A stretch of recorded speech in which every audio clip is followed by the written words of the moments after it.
আমি কোরআন কয়েকবার পড়লাম, যে সত্যিকার কোরআনে লেখা, কিন্তু আমি পড়ে যেটা বুঝলাম সেখানে গো হত্যার করার কথা বলা হয়নি। গোমাতা মানে চতুষ্পদ উপকারী প্রাণীকে ইবাদত করতে বলা হয়েছে। যে প্রাণী গরুকে, যে প্রাণী মানব জাতির কোনো কাজে আসে না, তাকে কোরআনে কুরবানি দিতে বলেছে। সেটা দুম্বা ছাগলের মতো একটা প্রাণী, আর তার পিছনের মাংস, তাকে হাড়ে আঘাত করা যাবে না, আড়াই পোছে কুড়ে কাটতে হবে। না পাওয়া গেলে দুম্বা ঈদের পরে বগরি ঈদ, বগরা মানে ছাগল সনাতন ধর্মে, হিন্দু ধর্মে, মুসলমান ধর্মে, খ্রিস্টান ধর্মে ছাগল, শূকর, হাঁস মুরগি এই ধরনের প্রাণীগুলিকে মারতে বলেনি, কিন্তু অনেক ব্যক্তি আছেন যারা জিহ্বার নিয়ন্ত্রণ, মানে একটা হচ্ছে প্রবৃত্তি মার্গ, একটা নিবৃত্তি মার্গ। নিবৃত্তি মার্গে যারা প্রবেশ করতে পারেনি তাদের জন্য অনুমোদন করা হয়েছে। তবে গরু নয়, মোষ নয়, ঘোড়া বা যে সকল প্রাণী মানব জাতিকে উপকার করে তাদেরকে কোরআনের ইবাদত করতে বলছে। কোরআনে কোথাও কোনো প্রাণীকে হত্যা করতে বলেন, বাইবেলে বলেন, গীতাতেও বলেন। তবে হিন্দুদের জন্য তন্ত্রশাস্ত্রে মাসে একবার কালী পূজা করে মা কালীর সামনে বলি দিয়ে তার আহার করতে বলেছে। প্রতিদিন এইরকম নয়, সনাতনীদের একবার বা হিন্দুদের মাসে একবার। বৌদ্ধ ধর্মে মরে গেলে খেতে পারে, আর খ্রিস্টান ধর্মে একদম নিষেধ, কাউকে না।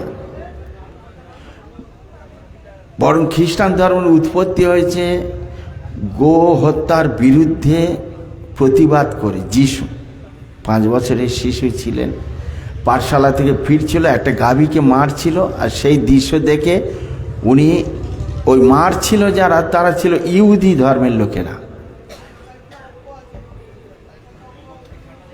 যিশু সেই হত্যাকে নিষেধ করে বললেন, না তোমরা কাউকে হত্যা করতে পারো না। সেই থেকে খ্রিস্টান ধর্ম শুরু হলো, উৎপত্তি যিশু থেকে। কিন্তু দুর্ভাগ্য, সারা পৃথিবী জুড়ে অনেক জ্ঞানীগুণী ব্যক্তিরা যিশুর নামের কলঙ্ক করছে, যথার্থ ধর্ম পালন করছে না। বিশেষ করে তারাই আমাদের ভারতবর্ষে এসে আমাদের প্রিয় আরাধ্য মাতৃজ্ঞানে আমরা যাদেরকে পূজা করি তাদেরকে এভাবে সংহার করছে, নির্যাতন করছে, হত্যা করছে, করে খাইয়ে দিয়ে মানুষকে বলছে কি তোমরা খ্রিস্টান হয়ে গেছে। সব ভুগলুমি। তাই চৈতন্য চরিতামৃত গ্রন্থে একে প্রতিবাদ করেছে এই সকল। তবে আমি গোমাতার রক্ষার জন্য কাকে কি বলবো, কে আবার উল্টে আমাকে ধরে চিন্ময়ের মতো জেলে ঢুকিয়ে দেবে, তখন প্রচারও বন্ধ আর আমারও সব বন্ধ, ভজন সাধন ডগে উঠে যাবে। সেই জন্য আমি চিন্তা করলাম কাউকে কিছু না বলে অন্তত শাস্ত্রের উক্তি, বাণী, উপকারিতা, গোমাতার উপকারিতা, গো মহিমা বলে একটা গ্রন্থ, ওটা আমি হিন্দি গ্রন্থটাকে অনুবাদ করেছি। হিন্দি গ্রন্থ বৃন্দাবনে আমি পড়ে আমার খুব ভালো লেগেছে। সেই হিন্দি থেকে বাংলায় যেটা বাংলা ভাষায় বাঙালিদের মধ্যে প্রচার হওয়া উচিত, কেন বাঙালিরা গোমাতাকে মাতা বলে জ্ঞান করে না, খুব কম মানুষ। ইদানিং ইস্কনের প্রচারের ফলে কেউ কেউ বলছে, ইস্কন ভক্তরা খালি বলে গোমাতা, বাইরের লোকেরা কেউ বলে না গোমাতা। সেই জন্য বাংলার মানুষ যাতে গো মহিমা জানতে পারে, গোমাতার উপকারিতা, অত বড় উপকারী প্রাণী এই পৃথিবীতে সহজভাবে আমরা উপলব্ধি করতে পারি।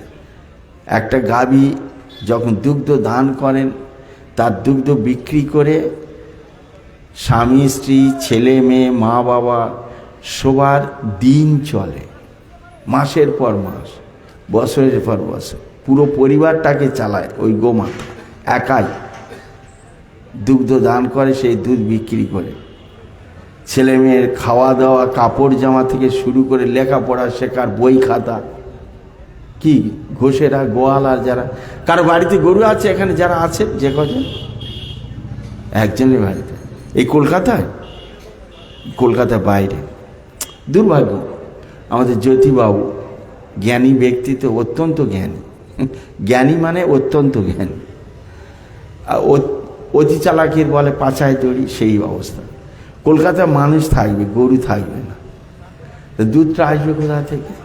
আর গরু না থাকার ফলে কত রকম এই কলকাতার মধ্যে উপদ্রব বাড়ছে, ডেঙ্গু, ম্যালেরিয়া, ফাইলেরিয়া, আর এই কি করোনা, এই সেই ওই।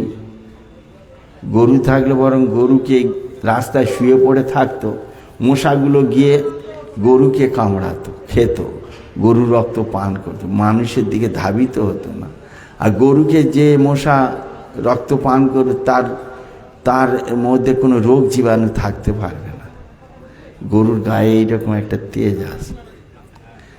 দুর্ভাগ্য, বাংলার মানুষ সব বোঝে না। সরকারিভাবে গরুকে তো কলকাতা থেকে তাড়িয়ে দেয়া হলো। মা বাবাকে তাড়িয়ে দিয়ে ছেলেমেয়েরা বাড়িতে সুখে থাকতে পারে না। সেই জন্য আমাদের কলকাতায় অনেক রকম রোগ ব্যাধি, হসপিটাল বাড়তে থাকবে, কিন্তু রুগী গিয়ে বারান্দায় শুয়ে থাকবে, সিট পাবে না। এর মেন কারণ হলো কলিযুগে রোগ বৃদ্ধির মূল কারণ হচ্ছে গোমাতা উপকারিতা আমরা গ্রহণ করছি না, আর গ্রহণ না করার ফলে তার প্রতি গুরুত্ব দিচ্ছি না, আর গুরুত্ব না দেওয়ার ফলে তাকে কেউ আমরা লালন পালন করি না। খেতে দিতে হবে না, কলকাতা আপনারা যা খেয়ে দিয়ে ফেলে দেন। আমি দেখেছি এলাহাবাদে, আমি 2 বছর ছিলাম, এই কুম্ভ মেলা হচ্ছে এখন ওখানে, তারপরে উত্তরাখণ্ডে এখনো পর্যন্ত সরকারিভাবে গরুর জল খাওয়ার জন্য রাস্তার সাইডে সাইডে জলের পাত্র বানিয়ে দেওয়া আছে। অধিকাংশ বাড়িতে, বিশেষ করে হরিদ্বার, উত্তরাখণ্ডে আর এলাহাবাদে,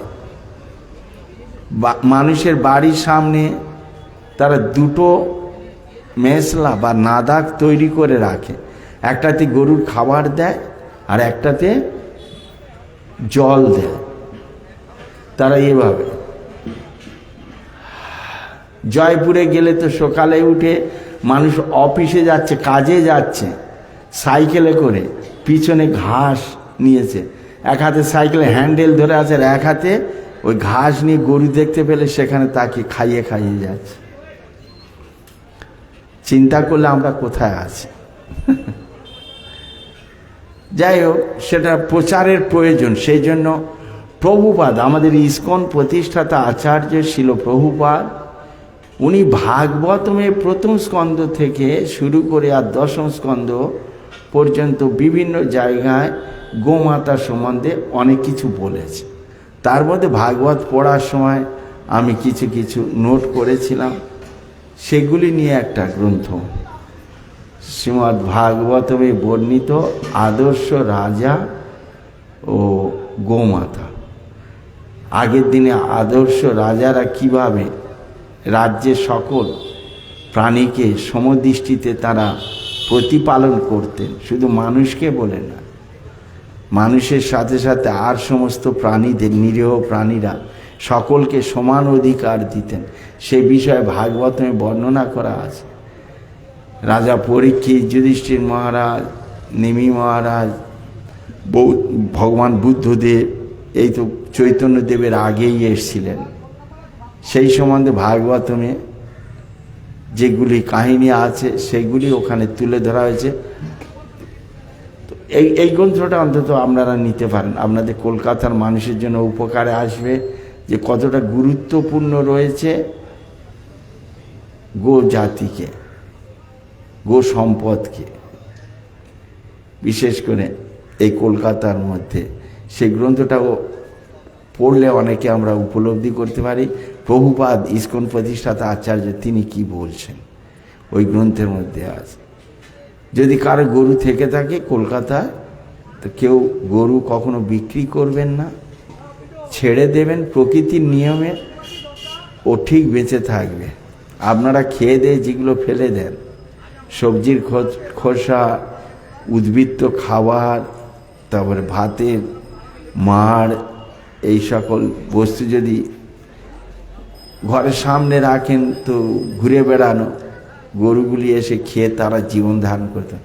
ভারতবর্ষের অধিকাংশ শহরে আছে, মনে হচ্ছে ভারতবর্ষের মধ্যে কেন পৃথিবীর মধ্যে এই কলকাতার মতো গোশূন্য শহর আর অন্য কোথাও নেই। কেননা আমাদের জ্যোতিবাবু করে গিয়েছেন, গরু থাকবে না। বিদেশ থেকে ওই পাউডার দুধ এনে খাওয়াচ্ছে আমাদের কলিযুগের মানুষদের, নিজের ধন বিলিয়ে দিয়ে পরের ধারে ভিক্ষা চা।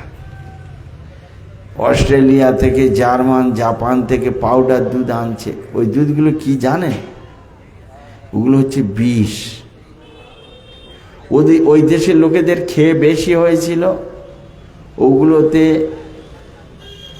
মেশিনে ফেলে ওটাকে শুকিয়েছে, আর ওর সঙ্গে কিছু ময়দা আর চিনি পেস্ট করে মিক্সড করেছে, করে ওদের দেশে ওই কুকুর বিড়ালকে খাওয়ায়। আর সেইগুলো প্যাকেট করে আমাদের ভারতে সরকার কিনে আনছে, এনে আমাদের কাছে কি করছে, এখানে বড় বড় কোম্পানিরা প্রথমে গুলছে জলে, আর যে জলে গুলছে ওটা জলটা কি জল আমরা তো কেউ জানি না, আর্সেনিক যুক্ত না আর্সেনিক মুক্ত। তারপরে গোডাউনজাত করছে, তারপরে তারা ডিলারকে দিচ্ছে, ডিলার দোকানদারকে দিচ্ছে, আর দোকান থেকে আমরা আনছি। সেইভাবে এই দুধটা পূর্বে 1 সপ্তাহ থেকে 15 দিন পচিয়ে ওটা শুকিয়েছে। আমাদের বামুনপুকুর বাজারে একটা মেশিন বসেছিল, ওই থেকে এই অভিজ্ঞতাটা আমি লাভ করলাম। কেননা আমাদের নবদ্বীপে প্রচুর ঘোষ আছে, তো ওখানে এই মেশিনটা বসিয়েছিল। ওরা কি করতো, বড় বড় ড্রাম আছে, 1 সপ্তাহ 15 দিন দুধ কালেক্ট করে ওই ফ্রিজের মধ্যে রেখে দিতেন, তারপর মেশিনটা চালু করতে। কারণ মেশিনটা চালু করতে হলে একটা লিমিটেড একটা পরিমাণ দুগ্ধ লাগে, সেটা না জোগাড় হলে ওরা মেশিন চালু করলে কাজে আসবে না। সেখানে কম করে 1 সপ্তাহ পরে পরে ওরা চালু করতে। ওই দুধ প্রতিদিনের দুধটা কালেক্ট করে ওই ফ্রিজের মধ্যে ফ্রিজ আপ করে রাখতেন। ফ্রিজে রাখলেও কতদিনের বাসি জিনিস আপনারা সবজিপত্র রাখেন উপলব্ধি হবে। আধা ঘন্টা বাইরে রাখলে কয়দিনের বাসি সবজি বোঝা যাবে। সঙ্গে সঙ্গে ঠিক আছে, দেখতে ভালো লাগে, কিন্তু বার করে আধা ঘন্টা রাখলে 1 সপ্তাহ না 15 দিনের আধা ঘন্টার মধ্যে প্রমাণ হয়ে যায়। যাই হোক, সেটাকে পরে শুকায়, আর ওর সঙ্গে ওই ফিরে প্যাকিং করে আবার গুলে কারখানা থেকে যখন আসে আরও 1 সপ্তাহ 15 দিনের বাসি হয়। এতদিনের বাসি জিনিস খেলে কি হবে? ওখানে তো ওটা অমৃত হচ্ছে না, তো ওটা তো ওখানে বিষ ভরা হয়ে যাচ্ছে। আর দুগ্ধের এক নাম অমৃত। কলিযুগের মানুষ অমৃত যদি পেত তাহলে আয়ুষ্মান হতো। কলিযুগের মানুষের প্রথম আয়ু তো 100 বছর, আর কলির শেষের আয়ু হবে 25 বছর, ঊর্ধ্ব আয়ু হবে 25 বছর, আর এভারেজ আয়ু হবে 12.5 বছর। তার মধ্যে এখন 100 বছর কেউ এখানে আছেন? হাত তুলবেন। 80 বছরে 70 এভারেজে এসে গেছে, 72, 75 বড় জোর। 25 বছর উচ্চ আয়ু কলির শেষে হবে, এটা অস্বীকার করার কিছু নেই। কারণ কি? কারণ একটাই, গোমাতার কৃপা থেকে আমরা বঞ্চিত হচ্ছি। দুগ্ধের এক নাম অমৃত, না নিজের মার কাছ থেকে পাচ্ছি কলিযুগের মানুষ, আর না গোমাতার কাছ থেকে। মাতৃদুগ্ধের বিকল্প হচ্ছেন গোদুগ্ধ। কলিযুগে দুই মায়ের আশীর্বাদ থেকে আমরা বঞ্চিত। যদি 100 বছর আয়ু হয় তো নিজের মা, গর্ভধারী মা যদি নিরোগ হন এবং তার কৃপা যদি আমরা পূর্ণরূপে প্রাপ্ত হই বাল্যকালে, শিশুকালে, তাহলে 25 বছরের আয়ু পাব। আর সারা জীবনে ধরিত্রী মাতার দেওয়া শাক সবজি, ফলমূল, শস্য আদি, এখান থেকে 25 বছরের আয়ু পাব। আর প্রতিদিন যদি গোমাতার কৃপা লাভ করি তাহলে 50 বছরে আধা আয়ু গোমাতা আমাদের দান করেন। দুর্ভাগ্য হলো সেই গোমাতার কৃপা থেকে আমরা বঞ্চিত হচ্ছি। ওই নিজের মার দেওয়া কিছু আয়ু, আর ধরিত্রী দেবীর এই এখন 50-এ গিয়ে ঠেকেছে। যদি আবার আমরা গো সেবা যত্ন করি, পালন করি, গো দুগ্ধ বা গো ঘি, ছানা, মাখন এই ইত্যাদি ইত্যাদি গো কৃপা প্রতিদিন গ্রহণ করি, তাহলে আবার আয়ু বাড়তে পারে। এই অকালে আমার মাথার টুপিটা খুলে দিই, বুঝতে পারবেন না, আমার বয়স কিন্তু বেশি হয়, অকাল বার্ধক্য দূর হতে পারে। আর বলবে আপনাদের কেন গ্রাস করলো? আমি তো এই জগতের মধ্যে আছি, হ্যাঁ, আমি তো ওই একই আবহাওয়া, খাওয়া দাওয়া সবই তো গ্রহণ করতে হচ্ছে, সেই জন্য আমি তার জগতের বাইরে নেই। তো যে আমাকে ছেড়ে দেবে, জগৎ যেমন চলবে আমারও সেই রকম। যাই হোক, গোমাতা সেবা করা উচিত, পালন করা উচিত, আর খাঁটি গো দুগ্ধ পান করা উচিত। তাহলে আয়ু বাড়তে পারে, সৌন্দর্য বাড়তে পারে, শক্তি বাড়তে পারে, বুদ্ধি বাড়তে পারে। এগুলি সব লাভ হয় গো দুগ্ধ, সর্বশ্রেষ্ঠ উপশম সুষম খাবার, আহার, সর্বশক্তি, সর্বগুণ সম্পন্ন। জয় শ্রীরাম। তো এই পর্যন্ত একটু গো কথা শুরুতে যেহেতু ওনারা বললেন, এটাই এসে গেল। এখন আমরা আসল আজকের আলোচনার বিষয় মহাপ্রভুর অবদান। আমরা চৈতন্যের অনুগামী। চৈতন্যদেব এই বঙ্গভূমিতে এসেছিলেন, তার কি মানব সমাজের জন্য তার কি অবদান, সেই অবদান সম্বন্ধে আমরা কিছু আলোচনা করব। তার পূর্বে আমরা একটু বন্দনা আদি করে নেব, সকলে দুহাত একত্রিত করে। আজকে তো রবিবার, এই জন্য প্রোগ্রামটা রেখেছিলাম। রবিবার কিন্তু সেই হিসাবে মানুষজন আসছেন না, দিনের বেলা অফিস তো বন্ধ সব আছে, তাও কিছু রাতে ঠান্ডা, দিনের বেলা গরম ছিল, ভালো আসতে পারতেন, কিন্তু কলকাতার মানুষ একদিন একটু বিশ্রাম করে, সব দিন অফিস ঘাট করে। তো যাই হোক, যে কজন আমরা এসেছি, ভক্তি সিদ্ধান্ত সরস্বতী ঠাকুরের কাছ থেকে আমাদের অনুপ্রেরণা নিতে হবে। উনি বলছে কেউ যদি না আসে তো কর্তব্য কর্ম আমাদের অবহেলা করলে হবে না। এখানে পশু পাখি কীট আদি হরিদাস ঠাকুরের ভাষা অনুসারে অনেক প্রাণী রয়েছে, আর তার সঙ্গে আমরা যে কজন একত্রিত হয়েছি, কৃষ্ণ ভক্তদের কাজ আর কি। ভগবদ্গীতায় ভগবান বলছেন, মচ্চিতা মদগতা প্রাণা বোধায়ন্তশ্চ পরস্পরম কোথায়ন্তশ্চ মাং নিত্য তুষ্যন্তি চ রমন্তি চ। আমাতে যাদের চিত্ত মন সমর্পিত, সেই রকম ব্যক্তিরা একত্রিত হয়ে পরস্পরের মধ্যে বোঝাপড়া করেন। কি বোঝাপড়া করেন? বাবার সম্পত্তি নিয়ে, জমির আটন নিয়ে। আমার কথা পরস্পরের মধ্যে আলোচনা করে দিব্য আনন্দ লাভ করেন এবং পরম সন্তুষ্টি লাভ করে। তো আমাদের কাজ সেটাই, যেখানে যাই আমরা মহাপ্রভুর কথা, কৃষ্ণের কথা আমরা বলতে থাকি। কে আসলো, কে না আসলো, কে শুনছে, কে না শুনছে, সেটা দেখে আমাদের কোনো লাভ নেই। আমরা যে কজন এসছি আমাদের কাজ আমরা করব, কর্তব্য কর্ম করে যাব, ফল ভগবান দাতা, তিনি দেবেন। সবাই হাত জোড় করে আমার পরে পরে বলুন, ওম নমঃ ভগবতে বাসুদেবায়। ওং নমো ভগবতে বাসুদেবায়। ওং নমো ভগবতে বাসুদেবায়। নারায়ণং নমস্কৃত্যং নরং চৈব নরোত্তমং দেবীং সরস্বতীং ব্যাসং ততো জয়মুদীরয়েৎ।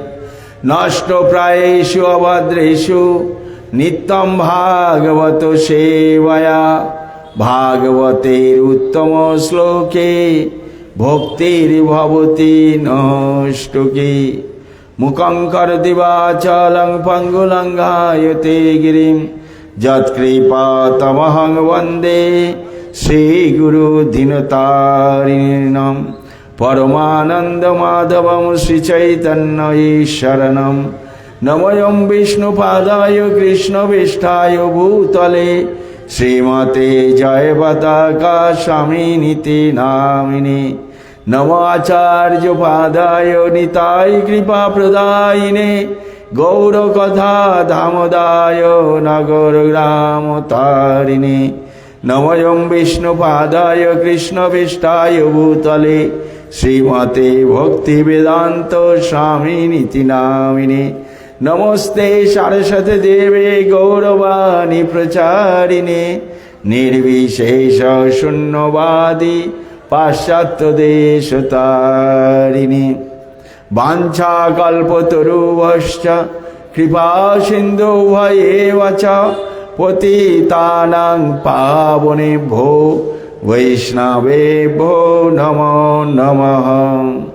নমো মহাবদন্নায় কৃষ্ণ প্রেম প্রদায়তে কৃষ্ণায় কৃষ্ণ চৈতন্য নামনে গৌরতিষ্যে নমো নমঃ। হে কৃষ্ণ করুণা সিন্ধু দীনবন্ধু জগৎপতে গোপেশ গোপিকা কান্ত রাধা কান্ত নমস্তুতে। তপ্ত কাঞ্চন গৌরাঙ্গী রাধে বৃন্দাবনেশ্বরী বিশ্বভানুসুতে দেবী প্রণমামি হরিপ্রিয়ে। বৃন্দাবৈ তুলসী দেবৈ প্রিয়ায় কেশব সচা বিষ্ণু ভক্তি পদে দেবী সত্যবত্যৈ নমো নমঃ। জয় শ্রীকৃষ্ণ চৈতন্য প্রভু নিত্যানন্দ শ্রী অদ্বৈত গদাধর শ্রীবাসাদি শ্রী গৌর ভক্ত বৃন্দ। হরে কৃষ্ণ কৃষ্ণ কৃষ্ণ হরে হরে হরে রাম রাম রাম হরে হরে। উপস্থিত সুধী গৌর ভক্ত সজ্জনবৃন্দ, মাতৃমণ্ডলী, পিতৃমণ্ডলী এবং ছোট ছোট ভাই ও বোনেরা, সকলকে যথাযোগ্য দণ্ডবত প্রণাম, স্নেহ, ভালোবাসা ও শুভেচ্ছা জানিয়ে এবং আমাদের এটা কি কুদঘাট শ্রী শ্রী হরে কৃষ্ণ নামহট্ট ভক্তবৃন্দকে অসংখ্য অসংখ্য ধন্যবাদ জ্ঞাপন করি, যারা অক্লান্ত পরিশ্রম করে এরূপ একটি ভাগবতী অনুষ্ঠানের আয়োজন করেছেন। বিরাট বড় প্যান্ডেল, ভক্তদের প্রসাদ আদি সুন্দর ব্যবস্থা করে দিয়েছেন ভগবানের কথা শ্রবণ কীর্তনের জন্য। সেজন্য আমরা আন্তর্জাতিক কৃষ্ণ ভাবনামৃত সংঘ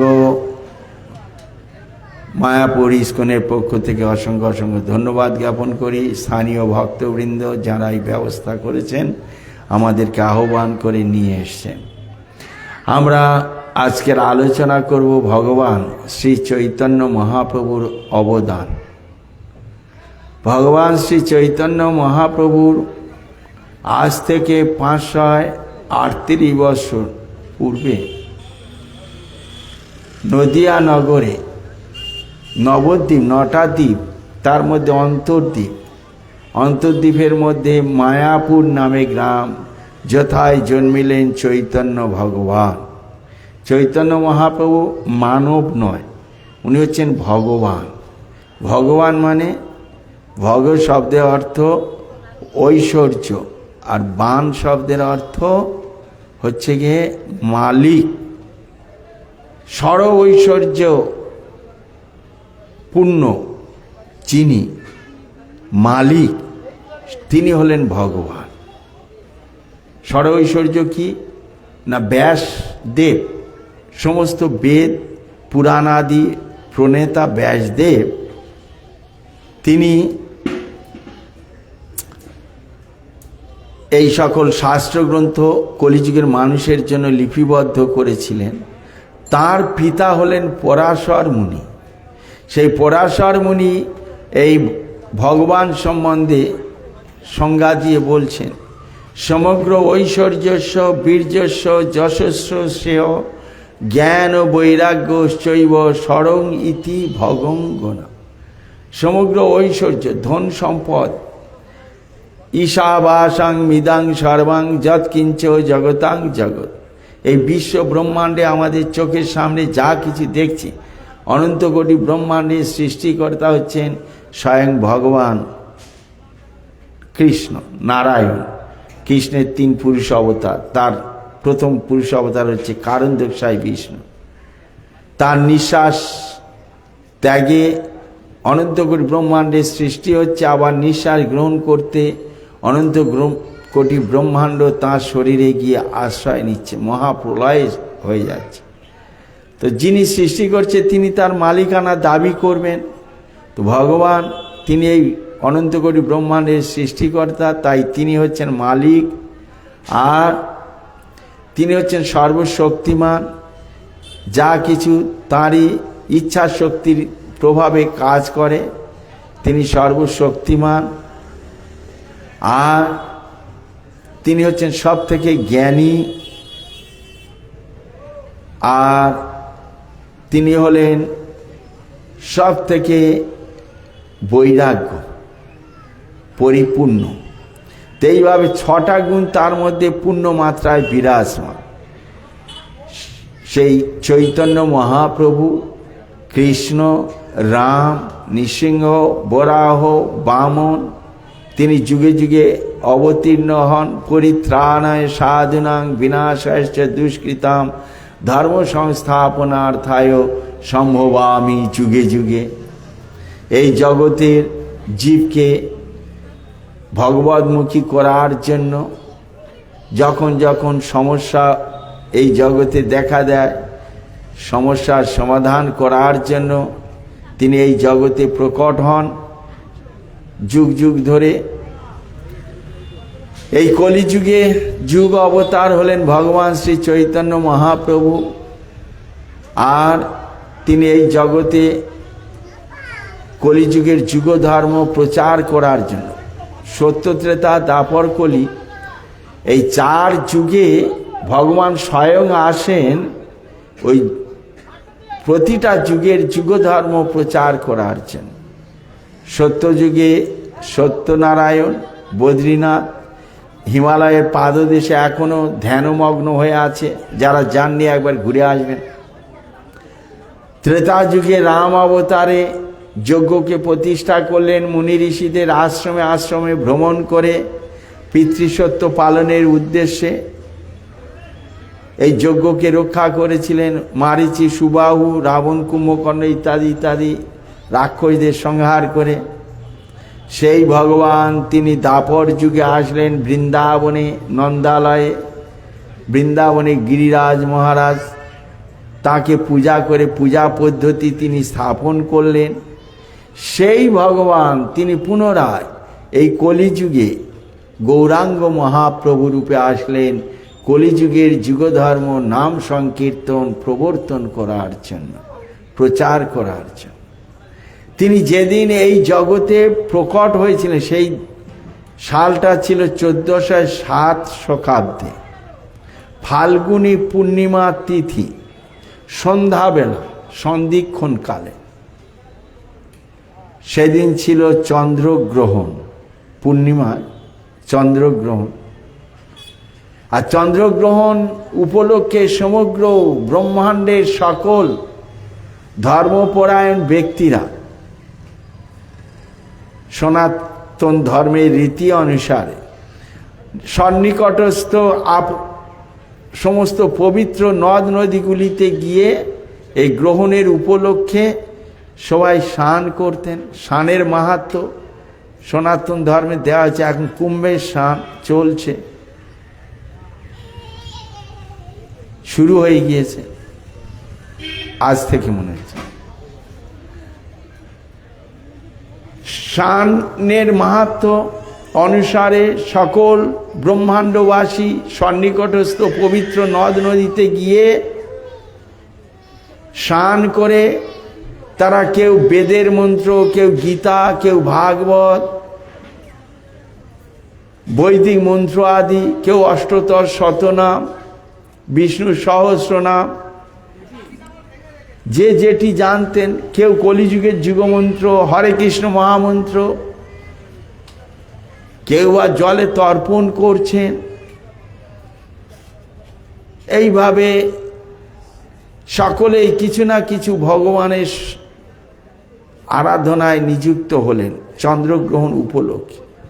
সমস্ত ব্রহ্মাণ্ডবাসী যখন ভগবানের শরণাপন্ন, সকলের ডাক শুনে স্বয়ং ভগবান তিনি গোলক বৃন্দাবন থেকে এই মর্তে নেমে আসলেন নদিয়া নগরে, নবদ্বীপ মায়াপুর নামে গ্রাম, যেখানে বসবাস করতেন শচী দেবী আর জগন্নাথ মিশ্র, তাদের পুত্র রূপে আবির্ভূত হলেন ভগবান চৈতন্য মহাপ্রভু। সাধারণ মানবের রূপ ধারণ করে, মানব নরবপু তাহারও স্বরূপ। প্রকৃতপক্ষে আমরা বলে থাকি বা বেদে বর্ণনা করা হয়েছে মুনি ঋষিগণ আমাদের উপলব্ধি করার জন্য যে ভগবান নরের রূপ ধারণ করে এই মর্তে আসেন। নর এই রূপটা পেলেন কোথা থেকে? বৈজ্ঞানিকরা বলবে ওই যে বানরের কাছ থেকে। সুভোগ স্বামী মহারাজ বলছে সে বৈজ্ঞানিকের পূর্বপুরুষ হয়তো বানরের কাছে আসতে পারে, আর বানরের কাছ থেকে এসছে। কিন্তু আমরা বেদে পাচ্ছি আমাদের পূর্বপুরুষ মনু মহারাজ, দেবল, অসিত, ব্যাস, শাণ্ডিল্য, মধুগুল্য, কাশ্যপ, এরা এক একটা এইসব গোত্র থেকে আমরা আসছি। তো আমাদের সেই সকল গোত্রের মূল পুরুষ তারা ছিলেন বড় বড় মুনি ঋষি। তা আমরা মুনি ঋষির সন্তান, আমরা বানরেরও নয়। কেউ যদি বলছে সেটা তাদের ব্যাপার। তো এইভাবে সকলেই আমরা বলে থাকি যে ভগবান নরের রূপ ধারণ করেছে। কিন্তু নর আমরা এই রূপটা কোথা থেকে পেলাম? প্রকৃতপক্ষে এই দ্বিভুজ রূপটাই হচ্ছে ভগবানের, দ্বিভুজ মুরলীধর শ্যাম সুন্দর রূপটাই হচ্ছে ভগবানের আদি রূপ। গোলক নামনি নিজ ধামনি, সেইখানে ভগবানের কৃষ্ণের এই মূল রূপটাই হচ্ছে দ্বিভুজ মুরলীধর শ্যাম সুন্দর। এটাই, এই রূপটা ভগবানের রূপ। ভগবান কৃপা করে 84 লাখ প্রকারের জীব সৃষ্টি করেছেন। আর 84 লাখ প্রকার জীবের মধ্যে চতুর্লোকসানি মানুষ, কেবল 4 লক্ষ প্রজাতির মানব জাতি। আমাদের মানবকে ভগবান তার নিজের রূপটা তিনি দান করেছেন। এই রূপটা আমরা ভগবানের কাছ থেকে পেয়েছি। কেন? ভগবান কৃপা করে আমাদের এই রূপটা প্রদান করেছেন যাতে আমরা তার সেবায় যুক্ত হতে পারি। দুর্লভ মনুষ্য জন্ম লোভিয়া সংসারে, কৃষ্ণ না ভজিনু দুঃখ কহিব কাহারে। কৃষ্ণ ভজিবার তরে সংসারে আইনু, মিছে মায়ায় বদ্ধ হয়ে বৃক্ষ সম হইনু। প্রকৃতপক্ষে এই দুর্লভ মনুষ্য জন্ম বলা হয়েছে এই জন্য। এই মনুষ্য জন্মেই কেবল আমরা কৃষ্ণ ভজন করতে পারি, ভগবত আরাধনা করতে পারি, আর অন্য কোনো দেহে হয় না। আর এই দেহটা ওই জন্য ভগবান আমাদেরকে দিয়েছেন তার রূপটা আমাদেরকে প্রদান করেছেন যাতে আমরা তার সঙ্গে যুক্ত হয়ে তাকে আনন্দ দান করতে পারি। অনেকে প্রশ্ন করে যে ভগবান এত মানুষ সৃষ্টি করলো কেন, এত জীব সৃষ্টি করলো কেন, এত প্রকার কেন, এত ভেদাভেদ কেন? ওই জন্য তো তিনি ভগবান, এই জন্য তিনি শ্রেষ্ঠ কারিগর।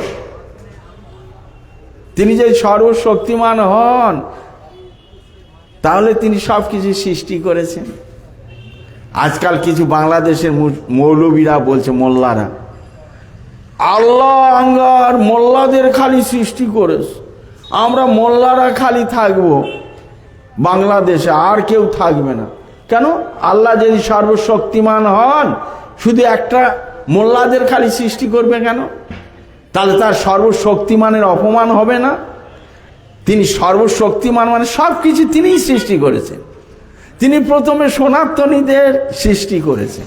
সনাতনী থেকে আর যত প্রজাতি, সনাতনী পবিত্রতা, শুদ্রতা, ভদ্রতা পালন করতে যারা পারেনি, এর থেকে ছাড় হয়ে বিচ্যুত হয়ে তারা এক একটা ধর্মের নাম দিয়েছে, জাতির নাম দিয়েছে। মূল কাণ্ড গুঁড়ি হচ্ছে সনাতন ধর্ম। শাস্ত্রে বেদে তার প্রমাণ আছে।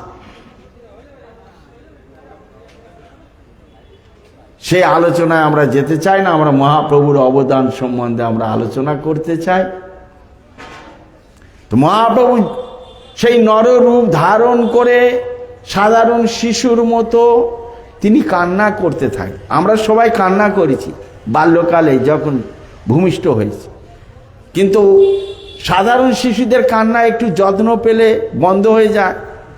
ধাই মা, নার্স মা, সিস্টার মা যত্ন করে কান্না বন্ধ করে ধরিত্রী মাতার কোলে দেন। তারপরে নিজের মা, দিদিমা ইত্যাদি ইত্যাদি, পাড়া প্রতিবেশী মা, আদরের ছেলে স্বজনের কোলে হাসিয়া কাটানো কাল কাটাতে থাকি। কিন্তু মহাপ্রভু, তাকে যত আদর করা হোক, ভালোবাসা হোক, যত্ন নেওয়া হোক, তিনি কান্না বন্ধ করছেন না, কান্না করেই যাচ্ছে। মায়াপুরের সকল মায়েরা সচিমাতাকে দর্শন করতে আসলেন, নিমাইকে দর্শন করতে আসলেন।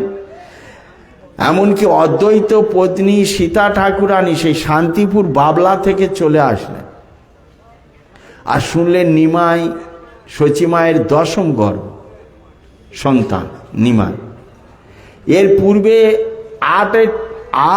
আটটি কন্যা জন্মগ্রহণ করে মারা গিয়েছে। নবম গর্ভে বিশ্বরূপ, আর বিশ্বরূপ এখন বড় হয়ে গিয়েছে।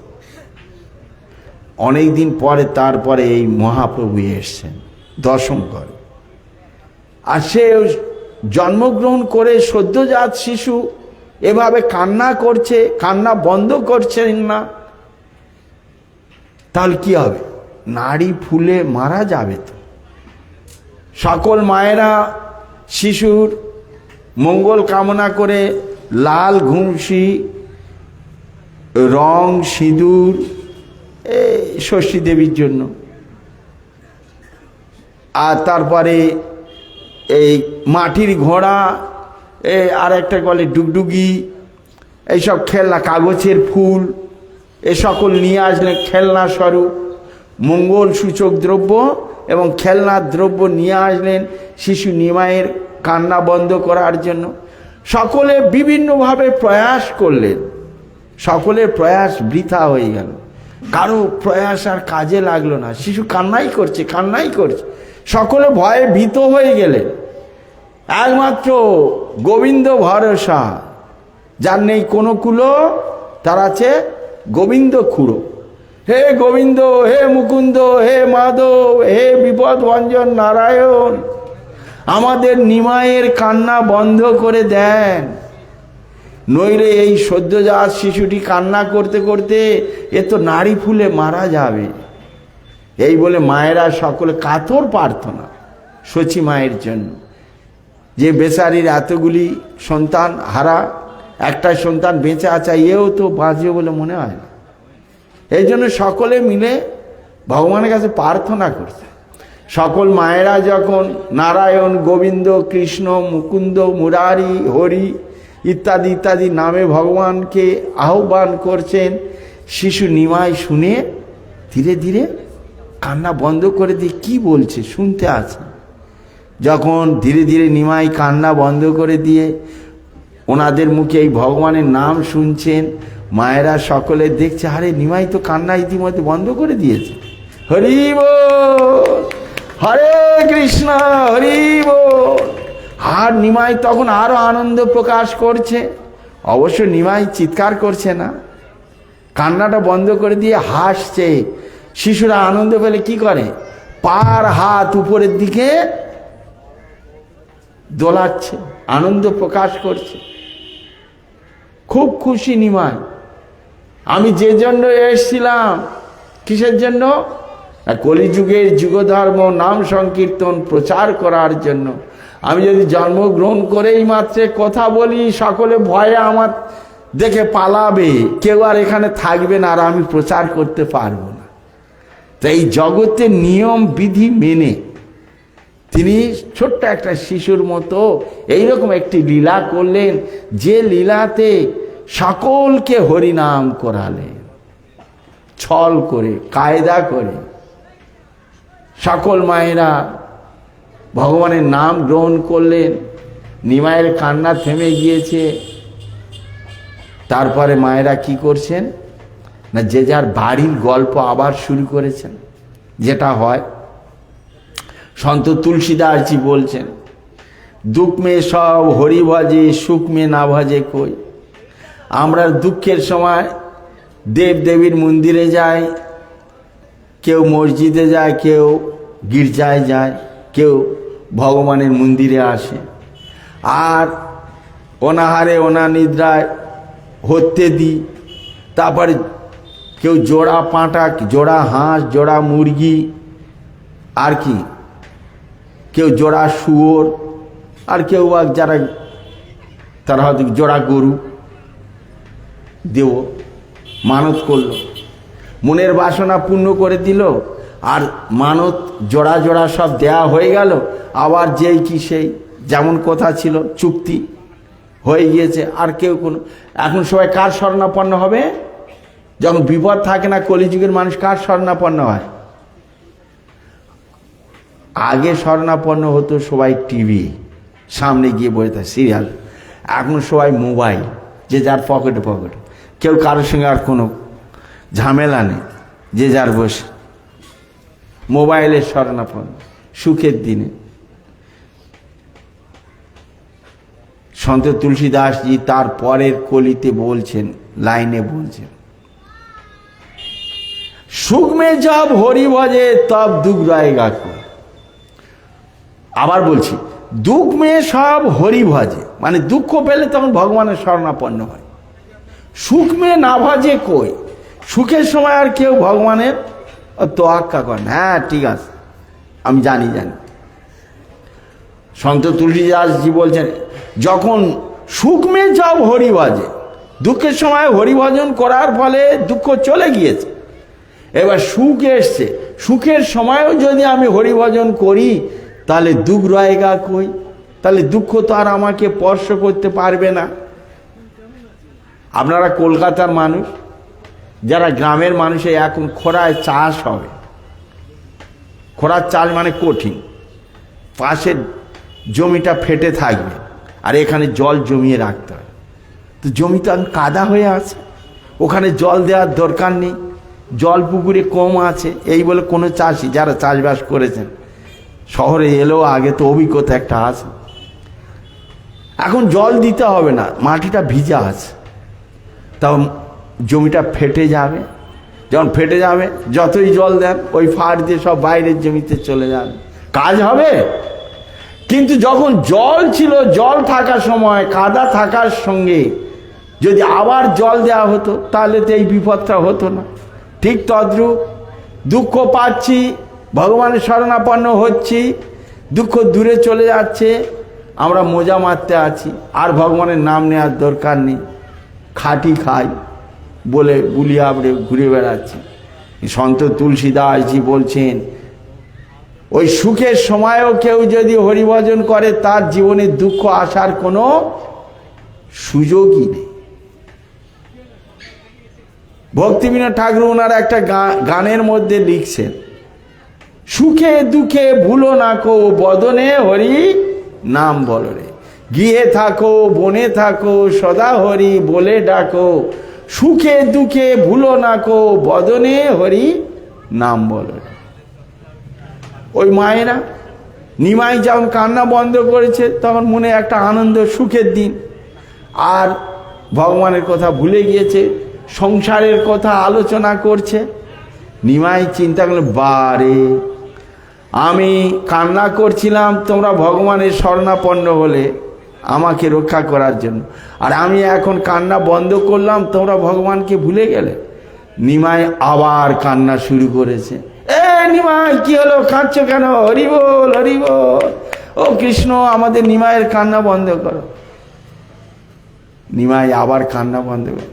যতবার নিমাই কান্না বন্ধ করে ওনারা গ্রাম্য কথা বলে, আর নিমাই আবার কান্না করে। এই 2-4 বার হতে সকলে বুঝতে পারলেন, আরে এ শিশু সাধারণ শিশু নয়, এ শিশু এই ভগবানের নাম শুনলে চুপ করে থাকে, একটু নাম শোনা বন্ধ হয়ে গেলেই কান্না শুরু করে। সকল মায়েরা পালা করে করে, অন্তত কেউ না কেউ একজন আসবে হাতে তালি দিয়ে, হরে কৃষ্ণ হরে কৃষ্ণ কৃষ্ণ কৃষ্ণ হরে হরে, হরে রাম রাম রাম হরে হরে। এখন যে আসে নিমাইয়ের কাছে এসে কীর্তন করতে থাকে, আবার আরেকজন কেউ এলে তখন আগে যে গাইছিল সে চলে যায়। এইভাবে নিমাই তার প্রচার কার্য এই জগতে প্রকট হয়। তিনি যে কলিযুগের যুগধর্ম নাম সংকীর্তন প্রবর্তন করার জন্য, প্রচার করার জন্য এই জগতে এসেছিলেন, সেটা তিনি এই জগতে পদার্পণ করেই বুঝিয়ে দিলেন। সেই থেকে শুরু করলেন। তারপর অনেক বাল্যলীলা, তারপর একটু বড় হয়েছেন। প্রথমে গঙ্গাদাস পণ্ডিতের পাঠশালায় পড়াশোনা করেছেন। তারপর সেই সময় তার দাদা বিশ্বরূপ সন্ন্যাস নিয়ে মা বাবাকে না বলে ঘর থেকে চলে গিয়েছে। এই তখন সচিমাতা আর জগন্নাথ মিশ্র যুক্তি করে নিমাইকে আর পাঠশালায় যেতে দিলেন না। নিমাইকে বললেন, তুমি মূর্খ হও, মূর্খ হয়ে আমাদের কাছে থাক, তোমার দাদার মতো পণ্ডিত হতে হবে না। তোমার দাদাকে আমরা পণ্ডিত বানিয়েছিলাম, আর সে লেখাপড়া শিখে গীতা ভাগবত অধ্যয়ন করছিল, আর আমাদেরকে না বলে। এটাই সচিমাতার জগন্নাথ মিশ্রের সব থেকে দুঃখ ছিল, যে আমাদেরকে না বলে চলে গেল বাড়ি থেকে, তাই তোমাকে আর আমরা পড়াবো না। ছেলে আমার মূর্খ হোক, কিন্তু আমার কাছে থাক। এই বলে নিমাইয়ের পড়াশোনা বন্ধ করে দিলেন। নিমাইয়ের দৌরাত্ম্য আরো বেড়ে গেল, এমনি দুষ্ট ছিল, দৌরাত্ম্য আরো বেড়ে গেল। পাড়ার লোকেরাই সকলে সচিমাতা জগন্নাথ মিশ্রকে দোষারোপ করতে থাকলেন। আরে সচি দেবী, এই নিমাইকে কেন পাঠাচ্ছ না পাঠশালায়? এ তো আরো দৌরাত্ম্য করছে। গঙ্গার যারা ব্রাহ্মণরা গায়ত্রী করে, গঙ্গায় নেমে কোমর জলে বুক জলে দাঁড়িয়ে নিমাই কি করে, দূর থেকে ডুব দিয়ে গিয়ে তার পা ধরে টানতে গঙ্গার দিকে নিয়ে যায়। আগে আজ থেকে 500 বছর পূর্বে ওইখানে কুমির আসতো, ভয় ছিল সব, মাঝে মাঝে কুমিরে নিয়ে যেত। তাই ব্রাহ্মণগুলো কি ভয় পাবে না? পা ধরে টানে যেত জলের ভিতরে। কখনো কখনো তারা গায়ত্রী করবে, নিমাই কুলি করে জল নিয়ে তাদের গায়ে এঁটো জল ফেলে দেবে। কুমারী মেয়েরা গঙ্গায় স্নান করে শিবের মূর্তি তৈরি করে তার সামনে ফুল ফল দিয়ে পূজা করে, চোখ বন্ধ করে মন্ত্র বলে, আর নিমাই গিয়ে খাওয়া শুরু করে দেয়। তারা চোখ খুলে বলে, এ নিমাই কি করছি, কেন এসব করছি, আমরা শিবের। এই পাগলি মেয়েরা, জানে না বুড়ো শিবের পূজা করছিস, বুড়ো বর পাবি। আমি তোদের শিবও আমার আরাধনা করে, আমার পূজা কর। এই বলে সে মেয়েদেরকে, কুমারী মেয়েদেরকে লজ্জা দিতেন। তারা গিয়ে সচিমাতা জগন্নাথ মিশ্রের কাছে বলে দিতেন। একদিনকার কাহিনী, সচিমাতার গৃহে শালগ্রাম শিলা ছিল। জগন্নাথ মিশ্র ব্রাহ্মণ, প্রতিদিন আগের দিনে তখন এই সকল ধাতু পাত্র ছিল না, মাটির পাত্র সবাই ব্যবহার করতেন, বিশেষ করে 500 বছর পূর্বে। প্রতিদিন মাটির পাত্রে রান্না করতেন, জগন্নাথপুরীতে যেমন হয়। আর ভোগ লাগানোর পরে প্রসাদ পেয়ে মাটির পাত্র ফেলে দিত। জগন্নাথ মিশ্রের বাড়ির পাশে ওই ফেলতে ফেলতে একটা স্তূপ হয়ে গিয়েছে। নিমাই ওখানে গিয়ে একটা পাত্র নিয়ে আর একটা পাত্রে মারছে, খেলা করছে। সচিমাতা গিয়েছেন, ভোগ টোগ লাগিয়ে নিমাইকে খুঁজছেন ভোজন করার জন্য। দেখছে নিমাই ওই অশুচি জায়গায়। নিমাই, ভোজন করবি না? নিমাই ছুটে আসছে। সচিমাতা বলে, এই আমাকে স্পর্শ করিস না, যাও সবস্ত্রে গঙ্গা থেকে স্নান করে এসো। কেন না, তুমি অপবিত্র জায়গায় ছিলে। অপবিত্র জায়গা? অপবিত্র জায়গা কি করে হলো? এটা তো আমাদের ভগবান বিষ্ণু শালগ্রাম শিলা রান্না হয়েছিল এই পাত্রে, আমি সেখানে। হ্যাঁ, আর এই ভোজন না করলে আমরা তো প্রাণে বাঁচি না, এখানে ভোজন তৈরি হয়েছিল। সব ঠিক আছে নিমাই, কিন্তু এগুলি খাওয়ার পরে আমরা এখানে ফেলে দিচ্ছি, আমাদের উচ্ছিষ্ট, সেটা একটা অপবিত্র। আমরা এখানে ফেলে দেওয়ার পরে কুকুর, বিড়াল, গরু, ছাগল আর প্রাণীরা এসে এগুলো খেয়েছে। তারপরে এর উপরে তারা মলমূত্র ত্যাগ করেছে।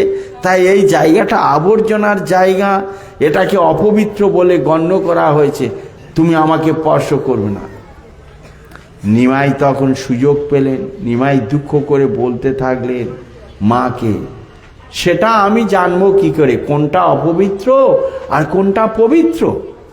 তোমরা তো আমাকে লেখাপড়া শিখতে যেতে দাও না, আমাকে মূর্খ করে রাখতে চাও, আমার পাঠশালায় যাওয়া বন্ধ করে দিয়েছো। আমি মূর্খ? আমার কি অত জ্ঞান আছে? পাড়া প্রতিবেশীরা এই কথা শুনে নিয়েছে। শচীদেবী খুব মনের মধ্যে ব্যথা পেয়েছে, কারো পুত্র যদি ওভাবে বলে। সচিমাতা গিয়ে জগন্নাথ মিশ্রকে জানালেন, দেখো আমাদের নিমাই এভাবে দুঃখ করছে আমার কাছে।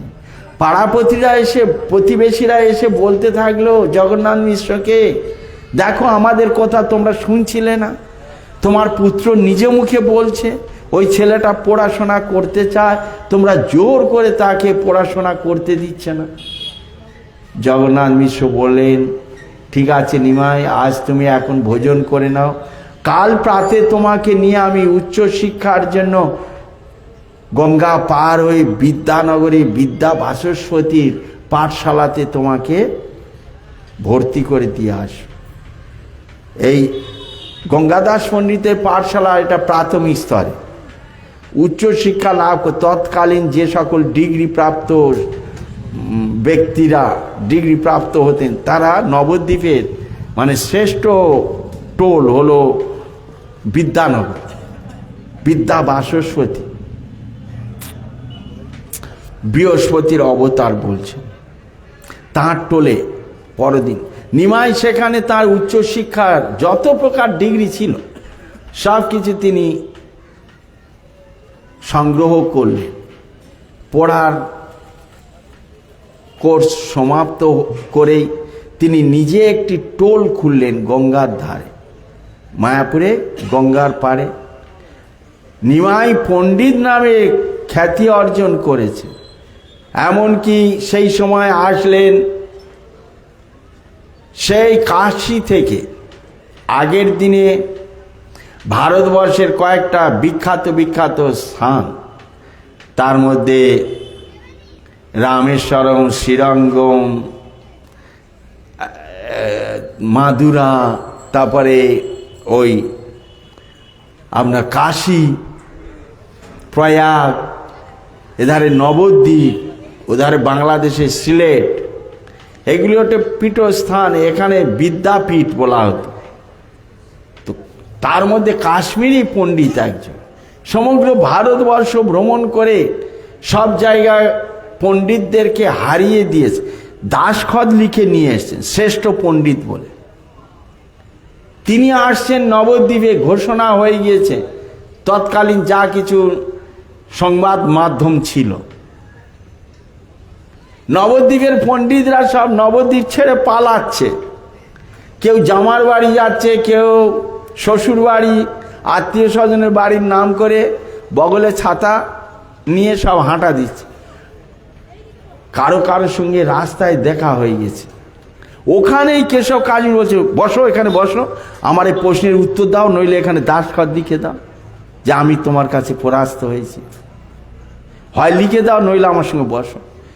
কেউ কেউ লিখে দিয়ে পালিয়েছে, কেউ কেউ বলছে আমার সময় নেই, আমি আসি। কেউ কেউ রাশ দিয়ে বলছে, হ্যাঁ তোমার সঙ্গে কি আমরা তর্ক করব, যাও আমাদের নিমাই পণ্ডিতের কাছে আগে, তাকে যুক্তি তর্কেতে আগে হারাও, তারপরে আমার কাছে আসবে। আগে আমাদের জুনিয়রদের ওই ছেলেদের কাছে আগে তুমি তর্কে বসো, তাদের নবদ্বীপের পণ্ডিতের ওই সব বালকদের হারাও, তারপরে আমরা যাত্রার সঙ্গে তর্ক করি। এইরকম কিছু কিছু মানে মুখরা পণ্ডিত যারা পাত্তাই দেয়নি, চলে গেছে। কিন্তু এদিকে ভয়ে পালাচ্ছে। কেউ পালাতে পারেনি, এইরকম বর্ণনা আছে চৈতন্য ভাগবত। তারা ঘরে দরজা দিয়ে দিয়েছে, দিয়ে বাড়ির লোককে বলছে, ছেলে মেয়েদের স্ত্রীদেরকে বলে দিচ্ছে যে কেউ যদি আমাকে এসে খোঁজ করে বলবেন পণ্ডিত মশাই বাড়িতে নেই, অথচ ঘরের মধ্যে ঢুকে আছে। কেউ ঘরে খোঁজ করবে বলে আবার মাটিতে গর্ত খুলে আর খুলি ঢাকা দিয়েছে। খুলি বোঝেন, একটা মাটির তৈরি, গ্রামের দিকে আগের দিনের মানুষরা ব্যবহার করত, জল ভরে রাখতেন ওখানে, ধান চাউল তৈরি করার আগে ধান ভিজিয়ে রাখতেন, ওইগুলো ঢাকা দিয়ে ওর ভিতরে তারা ঢুকে আছে। কয়েকজনের সঙ্গে দেখা হয়েছে, তারা ওই কেশব, কাশ্মীরি পণ্ডিত কেশবকে তুচ্ছ তাচ্ছিল্য করে ওই নিমাই পণ্ডিতের নাম বলে নিমাই পণ্ডিতের কাছে পাঠিয়ে দিয়েছে। কেশব কাশ্মীরি তিনি নিমাই পণ্ডিতের নাম শুনতে শুনতে এসে নিমাই পণ্ডিতের টোলে নিমাইয়ের সঙ্গে সাক্ষাৎ হয়েছে। কয়েকটি যুক্তি তর্কে নিমাই পণ্ডিত প্রথমে খুব দৈন্যভাবে নিজেকে কেশব কাশ্মীরির সঙ্গে বার্তালাপ করেছে। পরে কাশ্মীরি পণ্ডিতকে গঙ্গার মাহাত্ম্য বলতে বলেছেন, গঙ্গার কয়েকটি শ্লোক বলেছেন গঙ্গা মাতা সম্বন্ধে। তার মধ্যে নিমাই পণ্ডিত শত সহস্র ভুল দেখিয়েছে। কেশব কাশ্মীরি তিনি ভয় পেয়ে গিয়েছে, লজ্জিত হয়ে গিয়েছে। খাওয়া দাওয়া বন্ধ করে ঘরের দরজা দিয়ে সরস্বতী মায়ের আরাধনা শুরু করেছে। হে মাতা, সমগ্র ভারতবর্ষের সকল পণ্ডিত আমার কাছে হার মেনেছে, আর নিমাই মাত্র 20-22 বছর বয়সে বালকের কাছে আমি হেরে গেলাম, তার প্রশ্নের উত্তর দিতে পারলাম না। কেন আপনি আমার জিহ্বা থেকে সরে গেলেন? মাতা সরস্বতী তাকে সাক্ষাৎ দিয়েছে। সাক্ষাতে কেশব কাশ্মীর মাকে এভাবে প্রশ্ন করছে। তখন সরস্বতী দেবী বলছেন, কেশব, তুমি যার কাছে হেরেছ সেটা তোমার অনেক সৌভাগ্য। তিনি সাধারণ কোনো মানব নয়, তোমার অনেক কোটি কোটি জন্মের সৌভাগ্য সুকৃতি ছিল, সেজন্য তুমি তার সাক্ষাৎ পেয়েছ। তুমি কালকের প্রাতে তার কাছে গিয়ে ক্ষমা ভিক্ষা চাইবে। তিনি জগৎপতি, তিনি আমারও পতি, আমারও স্বামী, তাই আমি তার সঙ্গে তর্ক করতে পারি না, সেই জন্য আমি তোমার জিহ্বা থেকে সরে গিয়েছি। তোমার উচিত তার সঙ্গে এই ঔদ্ধত্যতা প্রকাশ করার জন্য ক্ষমা চাওয়া। কাল প্রাতে গিয়ে ক্ষমা চাই। পরের দিন কেশব কাশ্মীরি গিয়ে মহাপ্রভুর কাছে ক্ষমা চাইলেন। আর সেই কাশ্মীরি পণ্ডিত, তার অহংকার চূর্ণ হয়ে গেল। তিনি আর কোথাও তর্ক যুক্তির জন্য ঘুরে বেড়ালেন না। যতদিন বাঁচলেন নিমাই পণ্ডিতের আনুগত্যে নবদ্বীপেই তার জীবন অতিবাহিত করলেন। ইতিমধ্যে নিমাই পণ্ডিতের বাবা জগন্নাথ মিশ্র দেহ ত্যাগ করেছে। 1 বৎসর হয়ে গিয়েছে। আগের দিনে এখনো আছে রীতি যে গয়াতে গিয়ে পিণ্ডদান 1 বৎসরের মধ্যে। নিমাই সেটি করেনি, কিন্তু নিমাই পণ্ডিত এখন টোলে পড়াশোনার সাথে সাথে হরিনাম প্রচার শুরু করেছে। টোলে পড়িয়ে কয়জন ছেলে আসবে না আসবে তাদেরকে শিক্ষা দেবে, তিনি নিজে চারিধারে এই হরিনামের প্রচার শুরু করেছে। তার প্রচারে পাড়ার ব্রাহ্মণরা সব অতিষ্ঠ হয়ে যাচ্ছে। দিন নেই রাত নেই, লোকজন নিয়ে চিৎকার করে, খোল পেটায়, ঢোল পেটায়, তারা সহ্য করতে পারছে না। এমনকি মুসলমানেরা অনেকে গিয়ে কাজীর কাছে নিমাই পণ্ডিতের এই চিৎকার চেঁচামেচি ধর্মপ্রচার নিয়ে অভিযোগ করেছে, কিন্তু চাঁদ কাজী সেটাতে অত গুরুত্ব দিচ্ছে না। এখন সাম্প্রদায়িক হয়ে যাবে। একদল পণ্ডিত, নবদ্বীপের পণ্ডিতরা, তারা গিয়ে নিমাই পণ্ডিতের বিরুদ্ধে কাজীর কাছে গিয়ে নালিশ করলেন।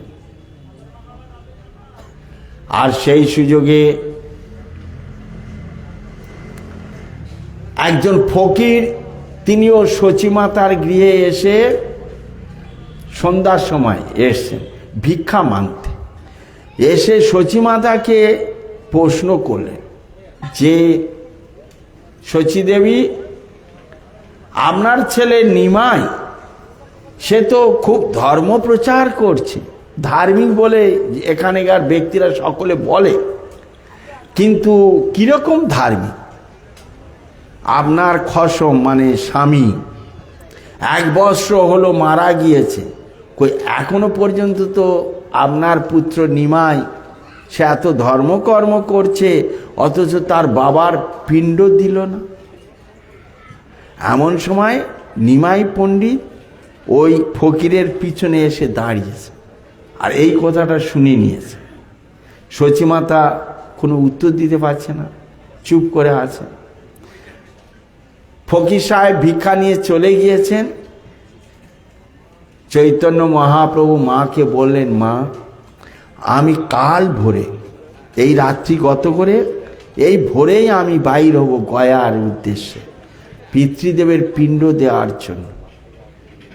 সচিমাতা বুঝতে পারলেন যে তার সামনে ফকির সাহেব এভাবে বলেছে, সেটা সে বুঝতে পেরেছে।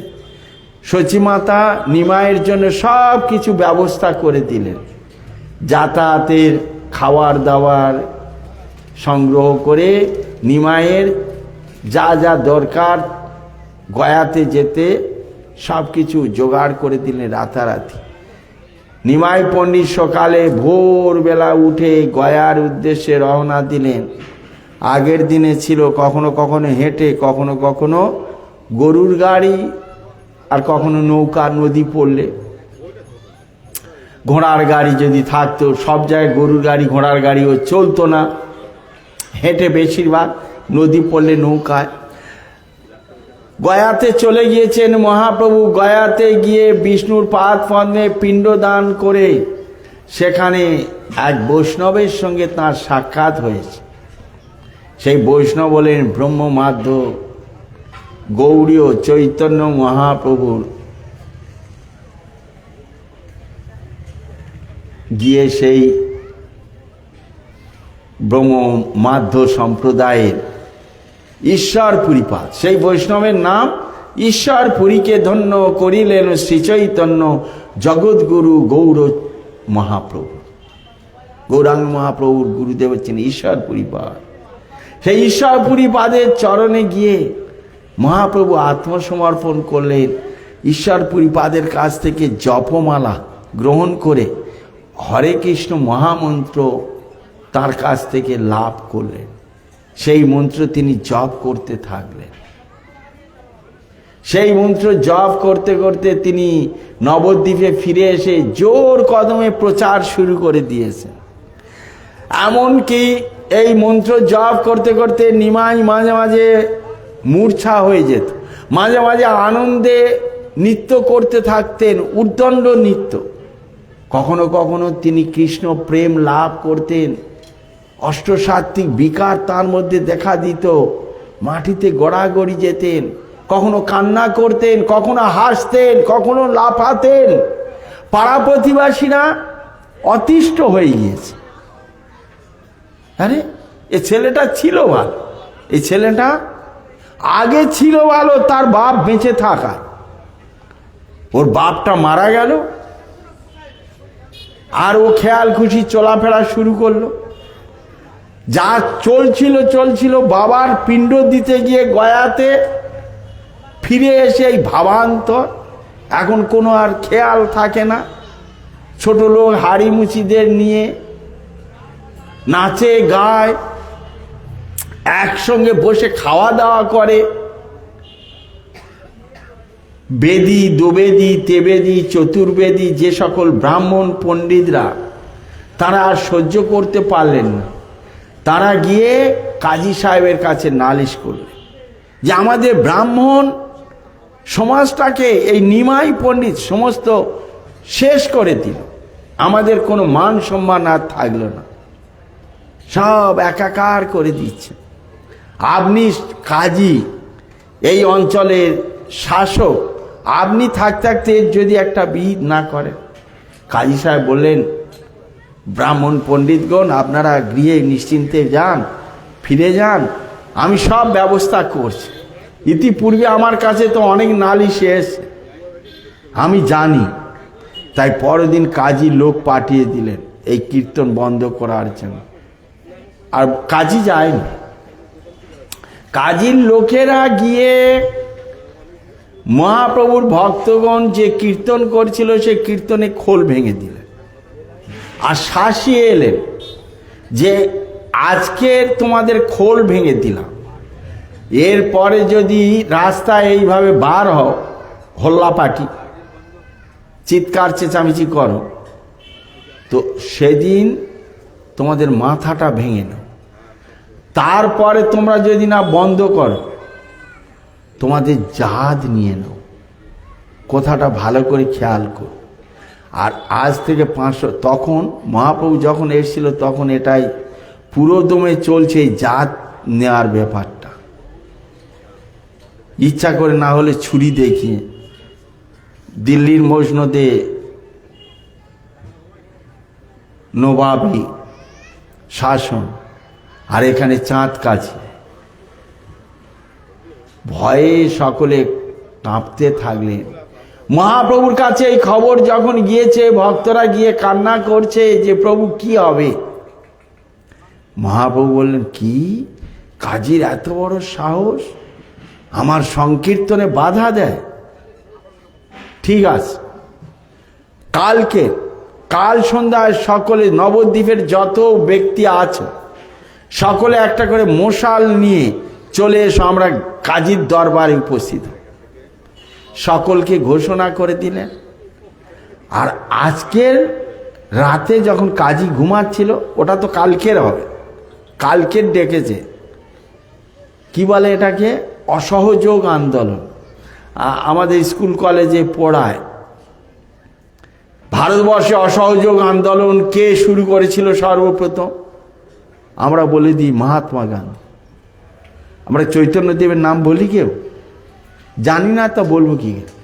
কিন্তু প্রকৃতপক্ষে এই অসহযোগ আন্দোলন মানে সরকারের বিরুদ্ধে এই হল্লা পার্টি বার করা, ইনকলাব জিন্দাবাদ, লড়াই লড়াই লড়াই চাই, এইসব ব্যাপারগুলো চৈতন্যদেব প্রথম সাহস করেছিল। চাঁদ কাজীর বিরুদ্ধে চৈতন্যদেব সমস্ত জনগণকে নিয়ে সেখানে উপস্থিত হয়েছে। এই দুয়ারে সরকার এখন শুরু হয়েছে। চৈতন্য মহাপ্রভু এই নিত্যানন্দ প্রভু আর হরিদাস ঠাকুরকে এই দুয়ারে সরকার পাঠালেন। প্রতি ঘরে ঘরে গিয়া করো এই ভিক্ষা। এখন ভিক্ষা দিতে চাচ্ছে, দুয়ারে সরকার মানে ভিক্ষা দিতে যাচ্ছে, সরকার দুয়ারে দুয়ারে ভিক্ষা দিতে যাচ্ছে। আর চৈতন্য মহাপ্রভু ভিক্ষা নিতে গিয়েছে। কি ভিক্ষা? চাল ডাল তরি তরকারি এসব। বলো কৃষ্ণ, ভজ কৃষ্ণ, কর কৃষ্ণ শিক্ষা। প্রতি দ্বারে দ্বারে গিয়া করো এই ভিক্ষা। কি ভিক্ষা? বলো কৃষ্ণ, ভজ কৃষ্ণ, কর কৃষ্ণ শিক্ষা। সবাই একবার বলুন, হরে কৃষ্ণ হরে কৃষ্ণ কৃষ্ণ কৃষ্ণ হরে হরে, হরে রাম হরে রাম, রাম রাম হরে হরে। এটা হলো বলো কৃষ্ণ, ভজ কৃষ্ণ। ভজ মানে ভজন, মানে জপমালায় জপ করাকে ভজন বলে। ভগবানের পবিত্র নাম জপকেই ভজন বলে। কর কৃষ্ণ শিক্ষা, এই হরিনাম করা, গীতা ভাগবত অধ্যয়ন করা এবং কৃষ্ণ ভগবত গীতায় যেটি উপদেশ দিচ্ছে, মেন হলো ভগবত গীতার 3টা সার শ্লোক, 3টা অষ্টাদশ অধ্যায়ের মধ্যে 3টা সার ভগবত গীতার 3টা প্রধান শ্লোক।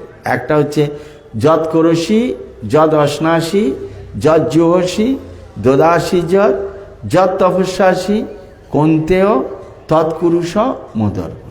তুমি যা কিছু কর্ম করো, যা কিছু তপস্যা করো, যা কিছু দান করো, যা কিছু হোম করো, যজ্ঞ করো, আহার করো, তৎকুরুষ মোদ, আমার উদ্দেশ্যে আমাকে অর্পণ করো। মন মনা ভব মদ ভক্ত মদ যাজিমাং নমস্কুর। তুমি মনে মনে সব সময় আমার চিন্তা করো, আমার ভজন করো, আমার আরাধনা করো। কিভাবে? লাস্ট শ্লোক, সর্বধর্মাং পরিত্যজ্যং মাম একং শরণং ব্রজ। সব কিছু ধর্ম পরিত্যাগ করে কেবল আমার শরণাপন্ন হও। তুমি মনে করছো পাপ হবে? তার পরের লাইনে বলছে অহং তং সর্ব পাপে ভো মোক্ষ হি স্বামী মাসুচ। তুমি যদি মনে করো সব কিছু ধর্ম পরিত্যাগ করায় তোমার পাপ হবে, আমি কথা দিচ্ছি আমি তোমার সেই সমস্ত পাপ ভস্মীভূত করে দেব, আর আমি তোমাকে মোক্ষ ফল দান করব। ধর্ম অর্থ কাম মোক্ষ সর্বশ্রেষ্ঠ ফল আমি তোমাকে দান। এটাই হলো গীতার মূল শ্লোক, মূল শিক্ষা। তো চৈতন্য মহাপ্রভু সেইগুলি আমাদের শিক্ষা দিলেন। কাজী সাহেব যখন সেই শিক্ষা দেওয়ার জন্য চৈতন্য মহাপ্রভু এই নামের প্রচার, মন মনা ভব, মনে মনে আমাকে ভাবো সব। তো আমরা যখন ভগবানের পবিত্র নাম কীর্তন করব তখন তো ভগবানের কথাই মনে আসবে, না অন্য কারো কথা মনে আসবে। যারা কালী ভক্ত কালী কালী করো তো কালীর রূপ, কালীর চিন্তা হবে। শিব ভক্ত ওং শিবায় নম ওং শিবায় নম করতো, শিবের কথাই মনে পড়বে, তার গুণকীর্তন। আর যারা হরে কৃষ্ণ করবে তারা কৃষ্ণের কথাই মনে পড়বে, কৃষ্ণের লীলা স্মরণ হবে। তো যখন মহাপ্রভু সেই শিক্ষা দিতে থাকলেন আর অন্যেরা সকলে বিরক্তি হতে থাকলেন। মহাপ্রভু তো ভগবান, ওনার কাছে কেউ পারেন? সকলে বিরক্ত হয়ে যখন ওই কাজীর কাছে নালিশ করলেন, কাজী যখন খোল ভেঙে দিলেন, মহাপ্রভু আদেশ দিলেন যাও কালকে সকলকে একত্রিত হতে বলো, আমরা কাজীর দরবারে যাব। আর সেই রাত্রে মহাপ্রভু নিজেই একা একা চলে গিয়েছে কাজীর ঘরে। কাজী তো দরজা দিয়ে ঘুমাচ্ছিল নাক ডাকি। মহাপ্রভু গিয়ে বুকের উপরে চড়ে বসছে। দাঁত কড়মড় করে কাজী বক্ষ চূর্ণ বিচূর্ণ করে দেবে এই প্রতিজ্ঞা করছে। দুষ্ট কাজী, তুই আমার সংকীর্তনের খোল ভেঙে দিয়েছি, সেই অপরাধে আজ আমি তোর বক্ষ চূর্ণ বিচূর্ণ করে দেব। কাজী সাহেব আর নিঃশ্বাস ফেলতে পারছে না, হাত জোর করে, রক্ষা করো, রক্ষা করো মোরে, আমি আপনার শরণাপন্ন, আমার প্রাণ ভিক্ষা দিন, আর আমি এইরকম কাজ কোনোদিন করব না। মহাপ্রভু বললেন, ঠিক আছে, আমার শরণাপন্নকে আমি কখনো সংহার করি না, আমি তোকে প্রাণ ভিক্ষাই দিলাম, কিন্তু মনে রাখিস এরপরে যদি তুই আমার এই সংকীর্তনে বাধা দিস তাহলে তোর সব অংশে, তখন আর তোকে একার নয়, তোর সব অংশকে আমি নিধন করব। কাজী সাহেব বললেন, হে প্রভু, আর কোনো দিন হবে না, কোনো দিন আপনার সংকীর্তন আমি বাধা দেব না। মহাপ্রভু চলে আসলেন। পরদিন যখন সমস্ত লোকজন নিয়ে বৈকালে মশাল জেলে, সন্ধ্যার সময় মশাল জেলে আর আকাশ বাতাস মুখরিত করে এই নাম সংকীর্তন করতে করতে কাজীর বাড়ির চারিধারে ঘিরেছে। অর্বুদ অর্বুদ লোক আইসে মহাপ্রভুর ডাকে। চৈতন্য ভাগবতমে বর্ণনা আছে, অর্বুদ অর্বুদ লোক আইসে, একক দশক শতক সহস্র অযুত, অর্বুদ অর্বুদ মানে অযুত, অযুত লোক আসছে, কোটি কোটি বলেন, অর্বুদ অর্বুদ মানে কোটির থেকে একটু কম, কোটি কোটি থেকে একটু কম। চাঁদ কাজীর বাড়ির চারিধারে ঘিরে ফেলেছে। মহাপ্রভু গিয়ে চাঁদ কাজীর যে মেন দরজা বন্ধ করে দিয়েছে, ঠিক যেমন বানর সেনা নিয়ে ভগবান রামচন্দ্র যখন শ্রীলঙ্কায় পৌঁছেছিলেন, রাবণ তার রাজধানীর চারিধারে জলাশয় করে রেখেছিল, পাঁচিল দিয়ে রেখেছিল, মেন গেট বন্ধ করে রেখেছে। বানর সেনারা গিয়ে বড় বড় গাছ টাছ নিয়ে ওই দরজার গায়ে ঘা মারতে মারতে দরজা ভেঙে দিয়েছে। আর মহাপ্রভু কারো ক্ষতি করতে চায়, মহাপ্রভু ভদ্রভাবে গিয়ে দরজার কড়া নাড়ছে, চাঁদ কাজী, চাঁদ কাজী দরজা খোলো। কাজী তো ভয় পেয়ে গেছে, কেননা আগের রাত্রে যে রূপ দেখিয়েছেন, যে মূর্তি, আবার এখন এত লোকজন নিয়ে, তখন তো একা এস। কাজী আর বাইর হচ্ছে না। অনেকক্ষণ পরে মহাপ্রভু বুঝতে পারলেন। মহাপ্রভু সব ভক্তদের বলল, শান্ত হও, কেউ কোনো চিৎকার করলেন। সকলে যাও কাজীর বাগান বাড়িতে গিয়ে, ওখানে ফলের গাছ টাছ আছে প্রচুর, তোমরা একটু ফল খাও। যেমন এই রাবণের ফলের বাগানে হনুমান ঢুকে গিয়ে ফল খাচ্ছিল, সেই রকম মহাপ্রভুর ভক্তরা সব গিয়ে কাজীর বাগানে ঢুকে গিয়ে ফল খাওয়া শুরু করলেন। আর মহাপ্রভু ধীরে ধীরে কাজী সাহেবকে ডাকলেন, কাজী সাহেব, আপনি একটু বাইরে আসুন, আমরা আপনার প্রজা, এখানে কেউ নেই, আমি একা আছি, আপনার সঙ্গে এক দুটা কথা বলতে চাই। কাজী সাহেব খুব ভয়ে ভয়ে এসে খুললেন, দরজা খুললেন, দেখলেন মহাপ্রভু, আর মহাপ্রভুর দুই পাশে দুজন আছে, আর কেউ নেই, সব চলে গিয়েছে লোকজন।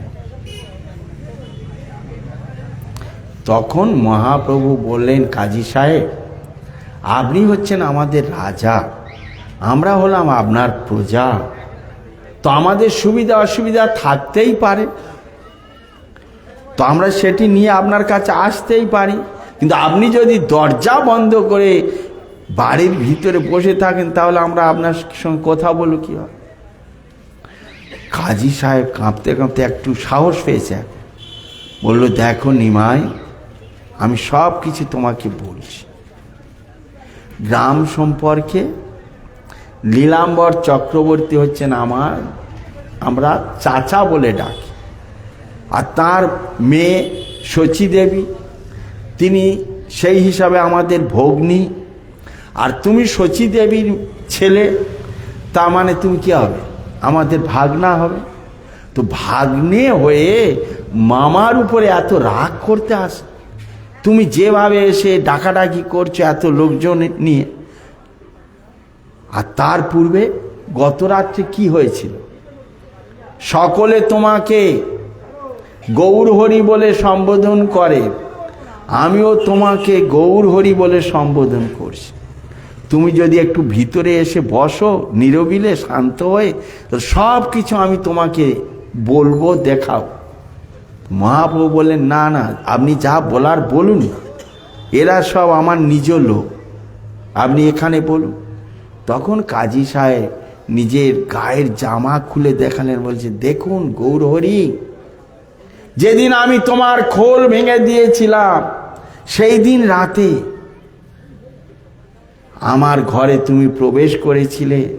তোমার মুখটা ছিল সিংহের মতো, হাত পায়ের নখগুলি ছিল সিংহের মতো, আর শরীরটা ছিল মানবের মতো। আমার বক্ষে চড়ে বসে দাঁত কড়মড় করতে করতে আমাকে শাসাতে থাকলে আমি হাত জোড় করে আপনার কাছ থেকে প্রাণ ভিক্ষা চেয়ে নিয়েছিলাম। দেখো, তোমার সেই নখের দাগ এখনো পর্যন্ত আমার বক্ষে রয়েছে। এরপরে আপনি এত লোক নিয়ে এসছেন, আমি কিভাবে আসবো এখানে? আমরা যেই নিরাকার, যাকে আল্লাহ বলি, হিন্দুরা যাকে সাকার নারায়ণ বলে, আর এই নদিয়াবাসী আপনাকে গৌরহরি বলে।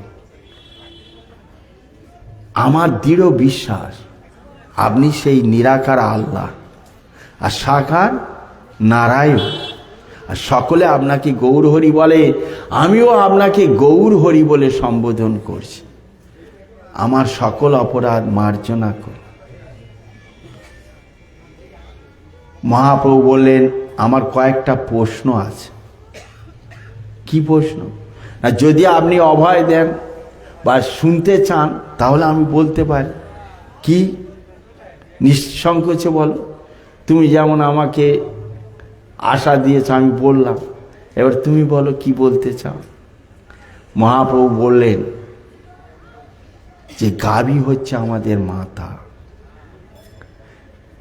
মা যেমন শিশুকে দুগ্ধ দান করে তার জীবন রক্ষা করেন, মাতৃদুগ্ধের বিকল্প হচ্ছে গোদুগ্ধ। গাভীর দুগ্ধ পান করে আমরা জীবন ধারণ করি, তাই তিনি মা। বলদ মাঠে শ্রম করে, নাঙ্গল টানে, মাটি উসল করে, সেখানে ফসল ফলায়। পিতা যেমন শ্রম করে পুত্রকন্যার মুখের আহার যোগান দেন, ঠিক তদ্রূপ বিশ্ব ষাঁড় তিনি শ্রম করে আমাদের মুখের আহার উৎপন্ন করেন, শস্য। সেই মাতা পিতাকে আপনারা বধ করেন, এটা কিরকম ধর্ম? আমি কিছু বাড়িয়ে বলছি না। চৈতন্য চরিতামৃত আদি লীলার 7ম পরিচ্ছেদ পড়বেন, কাজী আর মহাপ্রভুর সংলাপ। কাজী সাহেব চুপ হয়ে গেলেন। কাজী সাহেবের মুখে কোনো কথা নেই, নিজেকে একটু সামলে নিলেন। কাজী সাহেব বলতে থাকলেন, দেখো নিমাই, আমি কোরআন আর পুরাণ দুটোই পড়েছি, আর দুটি গ্রন্থে একই কথা বলা হয়েছে। একটা নিবৃত্তি মার্গ আর একটা প্রবৃত্তি মার্গ। নিবৃত্তি মার্গে জীব হিংসা নিষেধ করা হয়েছে, হত্যা নিষেধ। কিন্তু যারা নিবৃত্তি মার্গে প্রবেশ করতে পারেনি, প্রবৃত্তি মার্গের মধ্যে রয়েছে, তাদের জন্য জীব হত্যা অনুমোদন করা হয়েছে। তোমাদের পুরাণে পুরাকালে মুনি ঋষিরা গোমেদ, অশ্বমেধ, নরমেধ এই সকল যজ্ঞ করতেন। সেখানে তো অনুমোদন করা হয়েছে। মহাপ্রভু শুনলেন, কাজী সাহেব আপনি ঠিকই বলেছেন, পুরাকালে মুনি ঋষিরা গোমেদ অশ্বমেধ যজ্ঞ করতেন, এমনকি তারা নরমেধ যজ্ঞও করতেন। কিন্তু এই যজ্ঞের উদ্দেশ্য ছিল না কোনো মানুষকে, নর মানে মানুষ, গো মানে গাভী, অশ্ব মানে ঘোড়া, কোনো পশু পাখি কাউকে নাশ করা।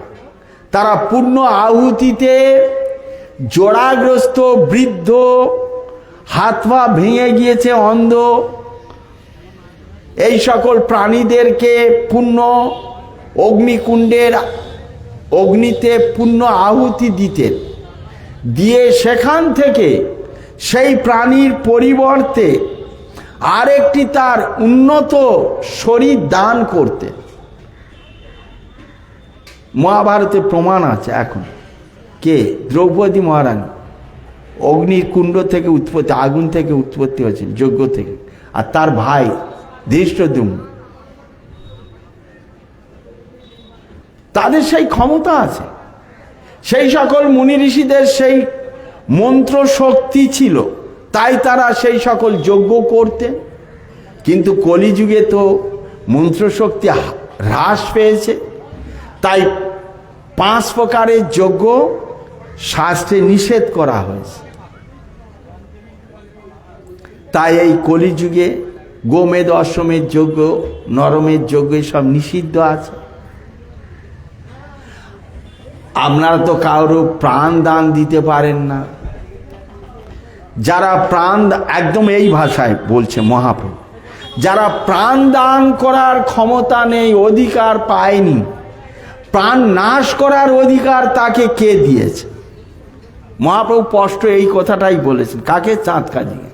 যে প্রাণ দান করার ক্ষমতা যাদের নেই, তাদেরকে প্রাণ নাশ করার অধিকার কে দিয়েছে? কাজী সাহেব চুপ হয়ে গেলেন। এর আগে তো কথা বলছিলেন, এখন কি বলবেন কোনো উত্তর দিতে পারছে না। চোখ টোকগুলো ছানা বড়ার মতো হয়ে গেছে। বললেন, দেখো নিমাই, তুমি যেগুলি বললে আমি স্বীকার করি, কিন্তু কর্তব্যের খাতিরে, জাতির সন্তুষ্টির জন্য এগুলি আমি করতে বাধ্য হই। তুমি যেটা বলেছো ওটাই ঠিক, আমি জেনে শুনেও এগুলি করতে বাধ্য হই। তবে আজ থেকে আমি আপনার কাছে লিখিতভাবে দিচ্ছি, আমি জীবিত থাকাকালীন এই নবদ্বীপের আমার রাজ্যের মধ্যে যে আপনার হরিনামে বাধা দেবে এবং এই গোহত্যা করবে, তাকে আমি রাজ্যচ্যুত করব। আমার বংশের যদি কেউ করে তাহলে তাকে বংশচ্যুত করব। আমার জাতির যদি কেউ এই কাজে লিপ্ত হয় তাকে জাতিচ্যুত করব। কাজী সাহেব দৃঢ়ভাবে চৈতন্য মহাপ্রভুর কাছে এইভাবে লিখিত খসড়া জমা দিলেন। আর সেই থেকে বঙ্গভূমিতে এগুলি সব বন্ধ ছিল। আবার এলো কখন? মুঘল সাম্রাজ্য বিতাড়িত হওয়ার পরে ইংরেজরা ভারতবর্ষে এসে দলে দলে এই সকল গরুর পাল দেখে তাদের চোখ নাচতে থাকলো। তারা কি করলেন? মোটর চালিত গাড়ি নির্মাণ করে ভারী বোঝা বহনকারী কাজ এবং নাঙ্গল আদি জমিতে চাষ, তারপরে ইটের ভাটার কাদা, ঘানির তেল ইত্যাদিতে জমিতে জল সেচ, এসব গরু দিয়ে হতো, ঘোড়া দিয়ে হতো, মোষ দিয়ে হতো। এখন তো সব বন্ধ হয়ে গেছে। এইগুলিকে বেকার করে দিয়ে তারা কসাইখানা খুলে দিল, দিয়ে আমদানি রপ্তানির ব্যবসা শুরু করে দিল। আর তাদের সেই ব্যবসাটা ভারতবাসী এখন ধরে নিয়েছে। আজও পর্যন্ত বহু সনাতনী হিন্দু ব্রাহ্মণ পরিবারও এই ব্যবসার সঙ্গে যুক্ত। আর গোরক্ষা হবে কি? হ্যাঁ, ভারতবর্ষে অনেক সরকারি নিয়মে আইন আছে, গোহত্যা নিষিদ্ধ, বলবৎ হচ্ছে। আগের দিনে যুধিষ্ঠির মহারাজের আমলে, পরীক্ষিত মহারাজের আমলে, এমনকি ঝাঁসির রানী লক্ষ্মীবাই, ওনার রাজধানী উত্তরাখণ্ডে গেলে এখন একটা জায়গা আছে যেটাকে বলা হচ্ছে গোচরণ ভূমি। সেই জায়গাটার নাম হচ্ছে গোচরণ ভূমি। আমাদের এখানে আছে দক্ষিণ চব্বিশ গোচরণ স্টেশনের নাম, আর ওইখানে উত্তরাখণ্ডে ওটা হচ্ছে গোচরণ ভূমি। আমি ওখানে পদযাত্রায় গিয়েছিলাম উত্তরাখণ্ডে, এক রাত্রি ছিলাম। বিরাট বড় মাঠ ওই শহরের মধ্যে, সব স্কুল কলেজ হসপিটাল করে নিয়েছে। কয়েক হাজার বিঘা ঝাঁসি রানী লক্ষ্মীবাই গরু চড়ে বেড়াবে বলে গো মাতার নামে লেখা, কেউ সেটাতে অধিকার করতে না। বর্তমান কলির প্রভাবে শহর হয়ে গিয়েছে, সরকারি অফিস ঘাট, স্কুল কলেজ হাসপাতাল নির্মাণ করেছে পঞ্চায়েত অফিস, আর পঞ্চায়েত থেকে কয়েকটা জলের নাদা করে দিয়েছে, আর প্রতিদিন কয়েক কুইন্টাল ভুসি গরুর খাবার ওই ওখানে এসে পঞ্চায়েত থেকে দিয়ে যায়। ওই শহরের যে গরুগুলি মানুষ ছেড়ে দিয়েছে তারা এসে খায়, এখনো পর্যন্ত আছে এই সিস্টেমটা। ভারতবর্ষে যুগ যুগ ধরে গোমাতা রক্ষার জন্য মুনি ঋষিরা স্বয়ং ভগবান শ্রীকৃষ্ণ গো সেবা করে গোমাতার। ভারতবর্ষের নিয়মে গাভীকে কোনো পশু বলা অপরাধ বলে গণ্য করা হয়। দেখবেন যে কোনো চিকিৎসালয়গুলি সেখানে আগে লেখা আছে গো আদি অন্যান্য প্রাণী পশু চিকিৎসালয়। গরুকে ডাইরেক্ট পশুর সঙ্গে সেখানে লেখা হয়নি, লেখার আগে গো আদি, গো নামটা আলাদা করা হয়েছে, তারপরে পশু চিকিৎসালয়। গো সম্পদ, শাস্ত্রে বলছে গো সম্পদ, গো ধন, গো মাতা, গো পিতা। চৈতন্য মহাপ্রভু গাভীকে মাতা আর ষাঁড়কে পিতা বলে সম্বোধন করছে।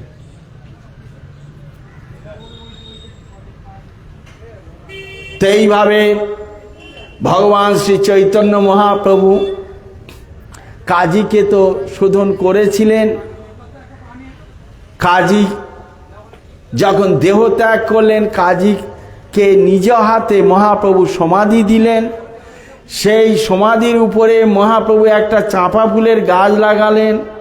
পরবর্তীকালে সেই চাঁপা ফুলের গাছের পাশে একটা নিম গাছ হয়ে গিয়েছে। লোকাল জনগণ বলে আমাদের মায়াপুরের যে মামা ভাগ্নের গাছ, চাঁপা ফুলটা মামা চাঁদ কাজী, আর নিম গাছটা হচ্ছে মহাপ্রভু। নিম গাছের তলায় জানো মামা ভাগ্নের গাছ এখনো আছে। দিদিমার গল্প আপনাদেরকে শোনাচ্ছি না, সত্য কাহিনী।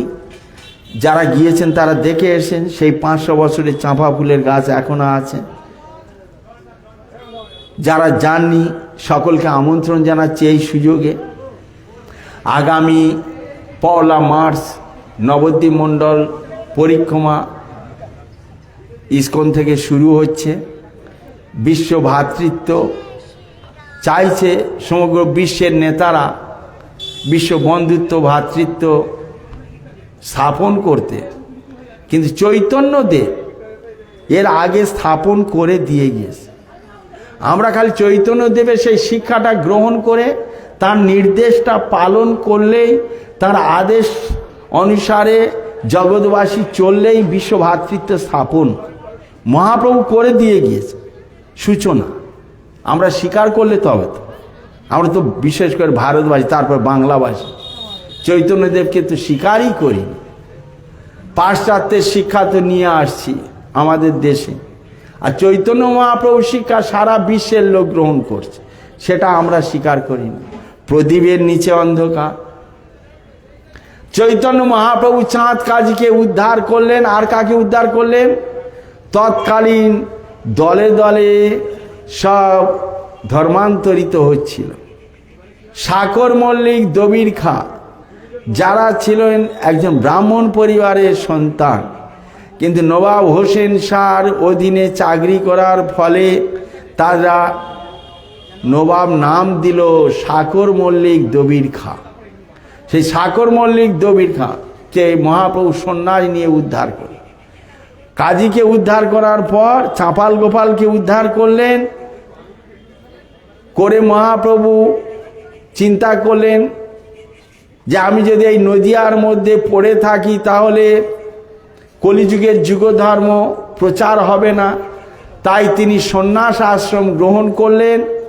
সন্ন্যাস আশ্রম গ্রহণ করে আপনাদের এই দক্ষিণ চব্বিশ পরগনা এসছিলেন কাশীনগর জয়নগর হয়ে, মথুরাপুর বারুইপুর আটিসারা হয়ে কাশীনগর পর্যন্ত গিয়েছিলেন। আমাদের ভৌমিবাবু এখানে বসে আছেন, ওনার জন্মভূমি।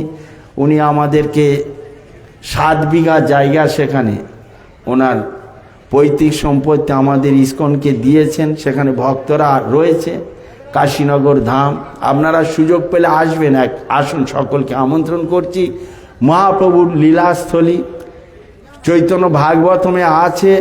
সেখানে মহাপ্রভু যখন গিয়ে অম্বুলিঙ্গ ঘাট শিবজিকে দর্শন করে কীর্তন শুরু করেছিলেন, ওখানে তখন শতমুখী গঙ্গা প্রবাহিত হচ্ছিল ওই স্থানে। তো চৈতন্য ভাগবতমে এরকম উল্লেখ আছে, গঙ্গার ধারা শতমুখী আর মহাপ্রভুর নয়ন ধারা সহস্রমুখী। মহাপ্রভু কীর্তন করতে করতে ভাবাবেগে বিহ্বল হয়ে এভাবে উদ্দণ্ড নৃত্য কীর্তন করছিলেন, কান্না করছিলেন। মহাপ্রভুর চোখ দিয়ে সহস্র ধারায় অশ্রু বইছিল। তাই বলছে গঙ্গার ধারা শতমুখী, মহাপ্রভুর নয়ন ধারা সহস্রমুখী। তো সেই স্থানগুলি সেখানে চক্রতীর্থ, অম্বুলিঙ্গ, আরো দর্শনীয় স্থান আছে, সেগুলি দর্শন করে আসবেন। ধীরে ধীরে ভক্ত নিবাস হতে চলেছে। গরমের দিনে হলে 50, 60, 100 গেলে কোনো অসুবিধা নেই। ঠান্ডার দিনে একটু অসুবিধা আছে, এখন দরজা জানালা লাগানো হয়নি। যাই হোক, যার যখন সময় পাবেন, আপনারা কলকাতা নিবাসী, কাছাকাছি মহাপ্রভু লীলাস্থলী মায়াপুর থেকে তিনি যে পুরীধাম হয়ে এই আমাদের দক্ষিণ 24 পরগনায় এত দূর পর্যন্ত এসেছিলেন, সেটা আমাদের সৌভাগ্য, মহাপ্রভুর বিশেষ কৃপা। আমরা ভাগ্যবান বলে আমাদের মনে করতে হবে। দক্ষিণ 24 পরগনার অনেক ভাগ্যশালী। এখানে মা গঙ্গা এসছেন, এই গঙ্গা সাগর আমাদের কাছাকাছি।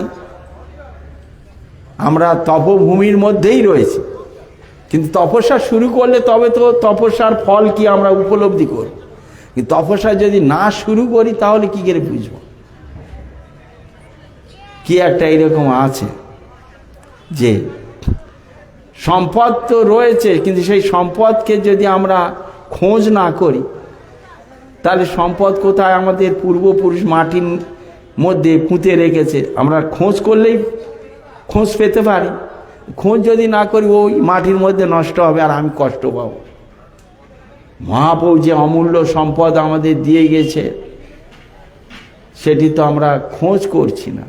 দয়া করে সকলে সেই চৈতন্য মহাপ্রভুর কৃপা গ্রহণ করার জন্য মায়াপুর নবদ্বীপ মণ্ডল পরিক্রমায় আসুন। এখন থেকে রেজিস্ট্রেশন করুন। সামনে গেটের কাছে আমাদের মধুমঙ্গল প্রভু আছেন, আমাদের কলকাতার প্রচারক বুক স্টল এখানে আছে। আমাদের নামহট্টের ভক্তবৃন্দের সঙ্গে যোগাযোগ করে আপনারা রেজিস্ট্রেশন করিয়ে নেন, কেননা সারা বিশ্বের মানুষ আসবে। আমরা অন্তত 15 দিন আগে তো ইনফরমেশান পাওয়া উচিত, নইলে থাকার ব্যবস্থা, প্রসাদের ব্যবস্থা। সেই জন্য প্রতিটা জেলায় কিছু কিছু কোটা করে দিয়েছেন। আপনারা যে জেলার মানুষ সেখান থেকে রেজিস্ট্রেশন করে নেন। 1 মার্চ যাবেন, 2 মার্চ থেকে 9 তারিখ পর্যন্ত পরিক্রমা চলতে থাকবে। 9টা দ্বীপে 9 রাত্রি জাগরণ এবং সাধু সঙ্গে কৃষ্ণ নাম এই মাত্র চাই, সংসার জিনিতে আর কোনো বস্তু নয়। তো অবশ্যই আসবেন, এই প্রার্থনা সকলের কাছে আমন্ত্রণ, জাতি ধর্ম বর্ণ নির্বিশেষে সকলকে। কুম্ভ মেলায় আসুন, মায়াপুরের মেলায় আসুন। এটা বলার কিছু ভয়ের কারণ কিছু নয়। এরকম আছে যে মক্কা মদিনায় হিন্দুদেরকে ঢুকতে দেওয়া হয় না, যারা নন মুসলমান, যারা মুসলমান নয় তাদেরকে মক্কায় ঢোকার অধিকার নেই। কিন্তু আমরা সেটা বলছি না, আমরা সনাতনীরা বলছি কি হিন্দু কি মুসলমান কি খ্রিস্টান কি ইহুদি, সারা পৃথিবীর যেই শুধু মানুষ বলে না, গরু ছাগল ভেড়া পশু পাখি মহাপ্রভু সকলকে আমন্ত্রণ জানেন। আমরাও মহাপ্রভুর পদাঙ্ক অনুসরণ করে তার আদেশ অনুসারে সকলকে আমন্ত্রণ জানাচ্ছি। কুম্ভমেলায় আসুন, কত সুন্দর আয়োজন করেছেন, গঙ্গায় ডুবকি লাগান আর মুক্তি লাভ করুন। মায়াপুরে আসুন, বিভিন্ন গ্রহ থেকে লোকজন আসবেন, দেবদেবীরা আসবেন। আপনাদের মধ্যে কেউ যদি দেবদেবীর ভক্ত থাকেন, হয়তো নবদ্বীপ মণ্ডল পরিক্রমায় গিয়ে আপনার আরাধ্য দেবের সঙ্গে দেখাই হয়ে যেতে পারে। সমস্ত 33 কোটি দেবদেবীরা আসেন চৈতন্য মহাপ্রভুর এই গৌর পূর্ণিমার উৎসব উদযাপন করার জন্য।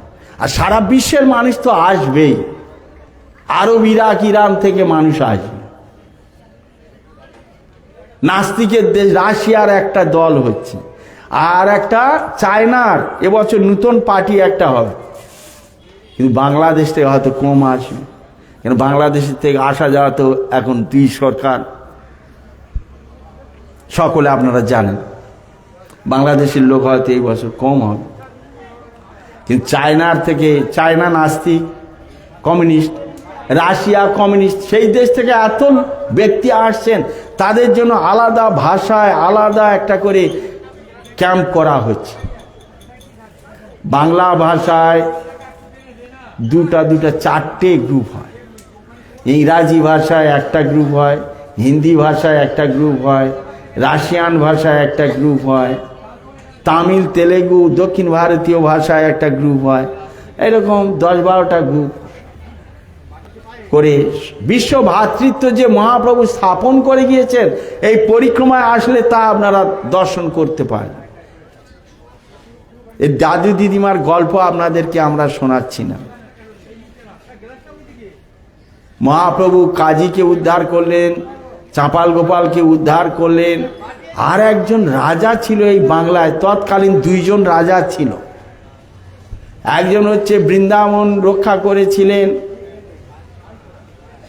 মানসিংহ, রাজা মানসিংহ। আর বাংলায় একজন হিন্দু রাজা ছিলেন, তার নাম সুবুদ্ধি রায়। সেই সুবুদ্ধি রায়কে করোয়ার পানি খাইয়ে কলমা পরিয়ে তাকে জাতিচ্যুত করা হয়েছে। হোসেন খাঁ, হোসেন খাঁ তার অধীনস্থ কর্মচারী ছিলেন, কিন্তু দিল্লি আর এখানে বাংলায় সব জায়গায় তাদের পরামর্শে তিনি তাকে জাতিচ্যুত করে। এই সুবুদ্ধি রায় নবদ্বীপ পণ্ডিতদের দ্বারে দ্বারে ঘুরলেন, পণ্ডিতরা যে বিধান দিলেন তার বাঁচার বিধান দিলেন না। তিনি এই নবদ্বীপ ত্যাগ করে কাশীতে চলে গেলেন। কাশীর পণ্ডিতরা ওই একই বিধান দিলেন, কারো কাছে আর বিধান নিতে গেলেন না, সকলে মৃত্যুর বিধান দিলেন। তিনি ভিক্ষা করতেন, খেতেন, ঘুরতেন পাগলের মতো। মহাপ্রভু সন্ন্যাস নিয়ে পুরীধাম হয়ে বৃন্দাবনের উদ্দেশ্যে কাশীতে গেলেন। এখানে সাকর মল্লিক দবির খাঁ মালদাতে ওদের উদ্ধার করলেন। আর ওখান থেকে সাকর মল্লিক দবির খাঁকে বললেন, আমি কাশীতে যাচ্ছি, কাশী হয়ে বৃন্দাবনে যাব, তোমরা দুবাই যত তাড়াতাড়ি পারো চলে এসো। এক ভাইকে সঙ্গে নিয়ে গেলেন, একদম বলতে গেলে আর এক ভাই 6 মাস পরে গিয়ে কাশীতে মিলিত হলেন। রূপ আর সনাতন তাদের শিক্ষা দিলেন। দশাশ্বমেধ ঘাটে 1 মাস ভগবত তত্ত্ব জ্ঞান। ওখানে বসবাস করতেন চন্দ্রশেখর আচার্য আর একজন কে ছিল, তাদেরকে নিয়ে মহাপ্রভু নগর কীর্তন করছিলেন, কাশীধাম হরিনাম সংকীর্তনে ভ্রমণ করছিলেন। খাওয়া দাওয়া শুরু হয়েছে নাকি পিছনে তো হই হল্লা করছে? অত আস্তে আস্তে কথা বলুন। তারপরে কীর্তন করে যখন যাচ্ছেন, একটা গাছের আড়ালে দাঁড়িয়ে দাঁড়িয়ে এই সুবুদ্ধি রায় কান্না করছে, একটা পাগল, ভক্তদের চোখে পড়েছে। কি ব্যাপার, কেন কান্না করছো ভাই আমাদের দেখে, আমাদের দিকে তাকিয়ে তাকিয়ে? কে তুমি, কি তোমার দুঃখ? ভক্তরা গিয়ে এক দুই করে ঘিরে ফেলেছে। সুবুদ্ধি রায় বলছে না। সকলে যখন পেড়াপিড়ি করছে তখন তিনি বললেন, আমার পরিচয় দিলে তোমরা কেউ আমার গায়ে থুতু দেবে না তো? আমাকে ঢিল মারবে না তো? আমাকে দুচ্ছা করবে না তো? কেন ভাই, তোমাকে দেখে কেন আমরা ঢিল মারবো, কেন থুতু দেবো, কেন দুচ্ছা করব? বলো তুমি কে? ইতিমধ্যে মহাপ্রভু চলে গেলেন। মহাপ্রভু গিয়ে বললেন, হ্যাঁ হ্যাঁ বলো তুমি কে, কেন কান্না করছো, কি তোমার দুঃখ? শুনবে তোমরা সকলে আমার পরিচয়, জানতে চাও? আমি হচ্ছি বাংলার রাজা সুবুদ্ধি রায়। হ্যাঁ, সুবুদ্ধি রায়? না না, আজ আমি সুবুদ্ধি রায় রাজা নই। একদিন ছিলাম বাংলার রাজা সুবুদ্ধি রায়, আজ আমি রাস্তার ভিখারি, পাগল। একদিন আমার আঙ্গুল হেলনে সমস্ত বাংলা কাঁপতো, আর এখন আমি সকলের ভয়ে আমি নিজেই কাঁপি। কে কখন আমার গায়ে থুতু দেবে, আমাকে দুচ্ছা করে তাড়িয়ে দেবে, আমাকে ইট মারবে। কেন না, আমি এখন ধর্মচ্যুত, জাতিচ্যুত। নবাব হোসেন শাহ আমাকে করোয়ার পানি খাইয়ে, কলমা পড়িয়ে আমাকে জাতিচ্যুত করে। নবদ্বীপবাসী আমাকে কোনো বিধান দেয়নি না, সেখান থেকে আমি ঘুরতে ঘুরতে এখানে এলাম। তাহলে নিশ্চয়ই কাশীবাসী পণ্ডিতদের কাছে আপনি সুবিধান লাভ করেছেন? হ্যাঁ, তা লাভ করিনি, করেছি বই কি। কি বিধান? ওই একই বিধান। নবদ্বীপের পণ্ডিতরা যাই বলেছিলেন এরা তাই বললেন। কি বলেছে? মহাপ্রভু জিজ্ঞাসা করলেন। সুবুদ্ধি রায় বললেন, আমাকে দ্বাদশ অগ্নিকুণ্ডের মাঝে ঊর্ধ্বপদ হ্যাষ্টমুণ্ডে থাকতে হবে, তাহলে আমার প্রায়শ্চিত্ত। সে তো আমি মারা যাব, অগ্নির মধ্যে থাকবো কিভাবে? এর থেকে সরল বিধান, এর থেকে সরল বিধান। আগুনে জ্বলে কষ্ট হবে, তাহলে তপ্ত ঘি পান করো, টকবক করে ফুলবে, সেই ঘি পান করে যদি বেঁচে থাকো তুমি শুদ্ধ হয়ে যাবে। সেও তো বাঁচার উপায় নেই। তার থেকে আরো কিছু সরল বিধান, ওর থেকে সরল বিধান, গঙ্গায় পাথর বাঁধো, নইলে কলসি বেঁধে আর ত্রিবেণী সঙ্গমের এপার থেকে ওপারে চলে গেলে তুমি শুদ্ধ হয়ে যাবে। ওই কলসি ওখানে খুলে দেবে, তুমি ভালো মানুষ, ওখানে ওরা কেউ তোমাকে চিনতে পারবে। সেও তো ওই জলের স্রোতে কলসির জল ভরে আমি ওখান থেকে ডুবে মারা যাব। আমি তো বাঁচতে চাই আর 10 জন ব্যক্তির মতো। বাঁচার কোনো বিধান, বাঁচার বিধান নেই। মহাপ্রভু বললেন, বলো ভাই আমার সঙ্গে, আমাদের সঙ্গে একবার দুহাত তুলে সকলে বলো, হরে কৃষ্ণ হরে কৃষ্ণ কৃষ্ণ কৃষ্ণ হরে হরে, হরে রাম রাম রাম হরে হরে। এক কৃষ্ণ নামে তোমার সব পাপ যাবে, রইতে হবে না তোমার দ্বাদশ অগ্নিকুণ্ড মাঝে, মরিতে হবে না তোমার তপ্তঘিত পান। এক কৃষ্ণ নামে তোমার সব পাপ যাবে। আর একবার কৃষ্ণ নাম উচ্চারিলে তুমি কৃষ্ণ প্রেম পাবে। হরে কৃষ্ণ কৃষ্ণ কৃষ্ণ হরে হরে, হরে রাম রাম রাম হরে হরে।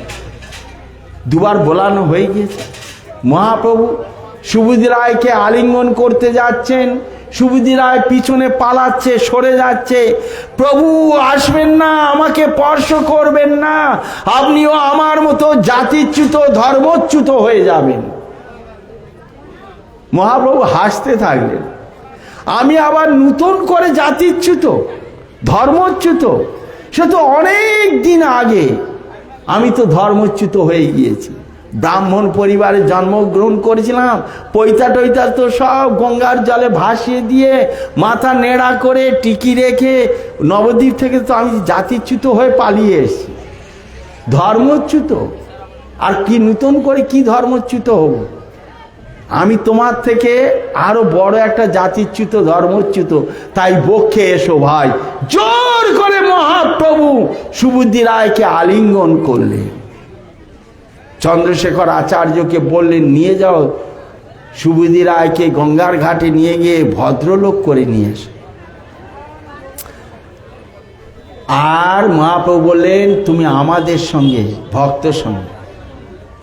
সুবুদ্ধি রায়কে বৃন্দাবনে পাঠালেন রূপ সনাতনের সঙ্গে।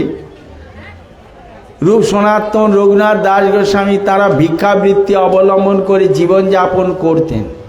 কিন্তু সুবুদ্ধি রায় ছিলেন রাজা, তাই তিনি ভিক্ষা করতে পছন্দ করতেন না। কুড়াল নিয়ে বৃন্দাবনের দ্বাদশ বনে চলে যেতেন, কাঠ কাটতেন, আর বাঁকে করে সেই কাঠ বয়ে মথুরার বাজারে নিয়ে বিক্রি করতেন। যা পয়সা হতো তা দিয়ে জীবিকা নির্বাহ করতেন। 15 দিন পরে একাদশীর দিনে সকল বৃন্দাবনবাসীকে আমন্ত্রণ করে তাদেরকে ভোজন করাতেন। এইভাবে তিনি জীবনযাপন করতেন যতদিন বেঁচে ছিলেন। সেই চৈতন্য চন্দ্রের দয়া করহ বিচার, বিচার করিলে চিত্তে পাবে চমৎকার। শুধু সজ্জনবৃন্দ, চৈতন্য মহাপ্রভুর এই চমৎকারিতা আপনারা বিচার করবেন। মহাপ্রভুর চমৎকারিতা তো আরও অনেক আছে, বলার সময় নেই। ঝাড়িখণ্ডের জঙ্গলে বাঘ, ভাল্লুক, সিংহ, জলচর, ভূচর, খেচর সকলকে একত্রিত করে তিনি এই হরিনামে উদ্বুদ্ধ করিয়েছিলেন। বৃন্দাবন থেকে যখন প্রয়াগে আসছিলেন 60,000 মুঘলকে তিনি এই বৈষ্ণব মন্ত্রে দীক্ষা প্রদান করে তাদেরকে মহান বৈষ্ণবে পরিণত করেছিলেন। আর তিনি ভবিষ্যৎবাণী করেছিলেন, পৃথিবীতে আছে যত নগর আদি গ্রাম, সর্বত্র প্রচারিত হইবে মোর নাম। কারা প্রচার করবেন? ভারত ভূমিতে মনুষ্য জন্ম হইল যার, জন্ম সার্থক করি করো পর উপকার। তিনি সমস্ত ভারতবাসীকে আহ্বান করে এই আদেশ দিয়ে গেলেন। তার মধ্যে কলকাতাবাসী ছাড়া নেই, সকলেই আছেন এর মধ্যে। তাই শুধু সজ্জনবৃন্দ, সকলের কাছে আমাদের বিনম্র প্রার্থনা, চৈতন্য মহাপ্রভুর এই শিক্ষাটি আপনারা গ্রহণ করবেন। আপনাদের আত্মীয় স্বজন, বন্ধু বান্ধব, পাড়া প্রতিবাসীর মধ্যে আপনি যতটুকু জেনেছেন সেটাই প্রচার করবেন। এর ফলে কি হবে? ভারত আবার সবার কাছে শ্রেষ্ঠ আসন লবে। কিসে? ধর্মে মহান হবে, কর্মে মহান হবে। কোন ধর্ম? প্রেম ধর্ম। চৈতন্য মহাপ্রভুর প্রেম ধর্ম। প্রেম দ্বারা জগৎকে জয় করা যায়, হিংসা দ্বারা একজনকে নয়। সেই প্রেম ধর্মের প্রচার ভগবান সনাতন ধর্মের মাধ্যমে যুগ যুগ ধরে সকল ধর্মের মাধ্যমে করে এসছেন। কিন্তু বিশেষ করে এই কলিযুগে গৌরাঙ্গ মহাপ্রভু রূপে সেই সকল ধর্মের মধ্যে গ্লানি ঢোকার ফলে পুনরায় তিনি এসে আবার নিজে আচরণ করে আমাদেরকে শিক্ষা দিয়েছেন। তাই সেটি আপনারা গ্রহণ করুন এবং এটি আপনার আত্মীয় স্বজন, বন্ধু বান্ধবের মধ্যে প্রচার করুন। তাহলে এই ভারতবর্ষ নয়, সমগ্র বিশ্ব ব্রহ্মাণ্ড বৈকুণ্ঠে পরিণত হয়ে যাবে। তখন এই একটা সমস্যা আমরা যেটা মনে করছি, হিন্দু মুসলমান মিল হচ্ছে না, শুধু হিন্দু মুসলমানের সমস্যা নয়, সমগ্র পৃথিবীতে যত সমস্যা আছে সকল সমস্যার সমাধান অস্তি এক মহান গুণ, সেটা হলো হরিনাম। নিতাই গৌর প্রেমানন্দে হরে হরি বল। বাঞ্ছা কল্পতরু ভস্য কৃপা সিন্ধু ভৈবচ পতিতানাং পাবনে ভো বৈষ্ণবে ভৈ নমঃ। শুধু ভক্তবৃন্দ, সকলকে পুনরায় মায়াপুরে আমন্ত্রণ জানিয়ে এবং এই আজকের অনুষ্ঠানে উপস্থিত হওয়ার জন্য ধন্যবাদ জানিয়ে আমি এখানে আমার হরিকথা বিশ্রাম দিচ্ছি। আমার হরিকথায় কিছু যদি আপনারা দুঃখ পেয়ে থাকেন তাহলে ক্ষমা করবেন, যেটি খারাপ মনে করছেন সেটা বাদ দেবেন, আর যদি কিছু ভালো লেগে থাকে তাহলে সেটি গ্রহণ করবেন নিজের জীবনে এবং ভক্তর সঙ্গে জীবন অতিবাহিত করবেন। এই প্রার্থনা রেখে আমরা এখানে আমাদের হরিকথা বিশ্রাম দিচ্ছি। এখন পরবর্তী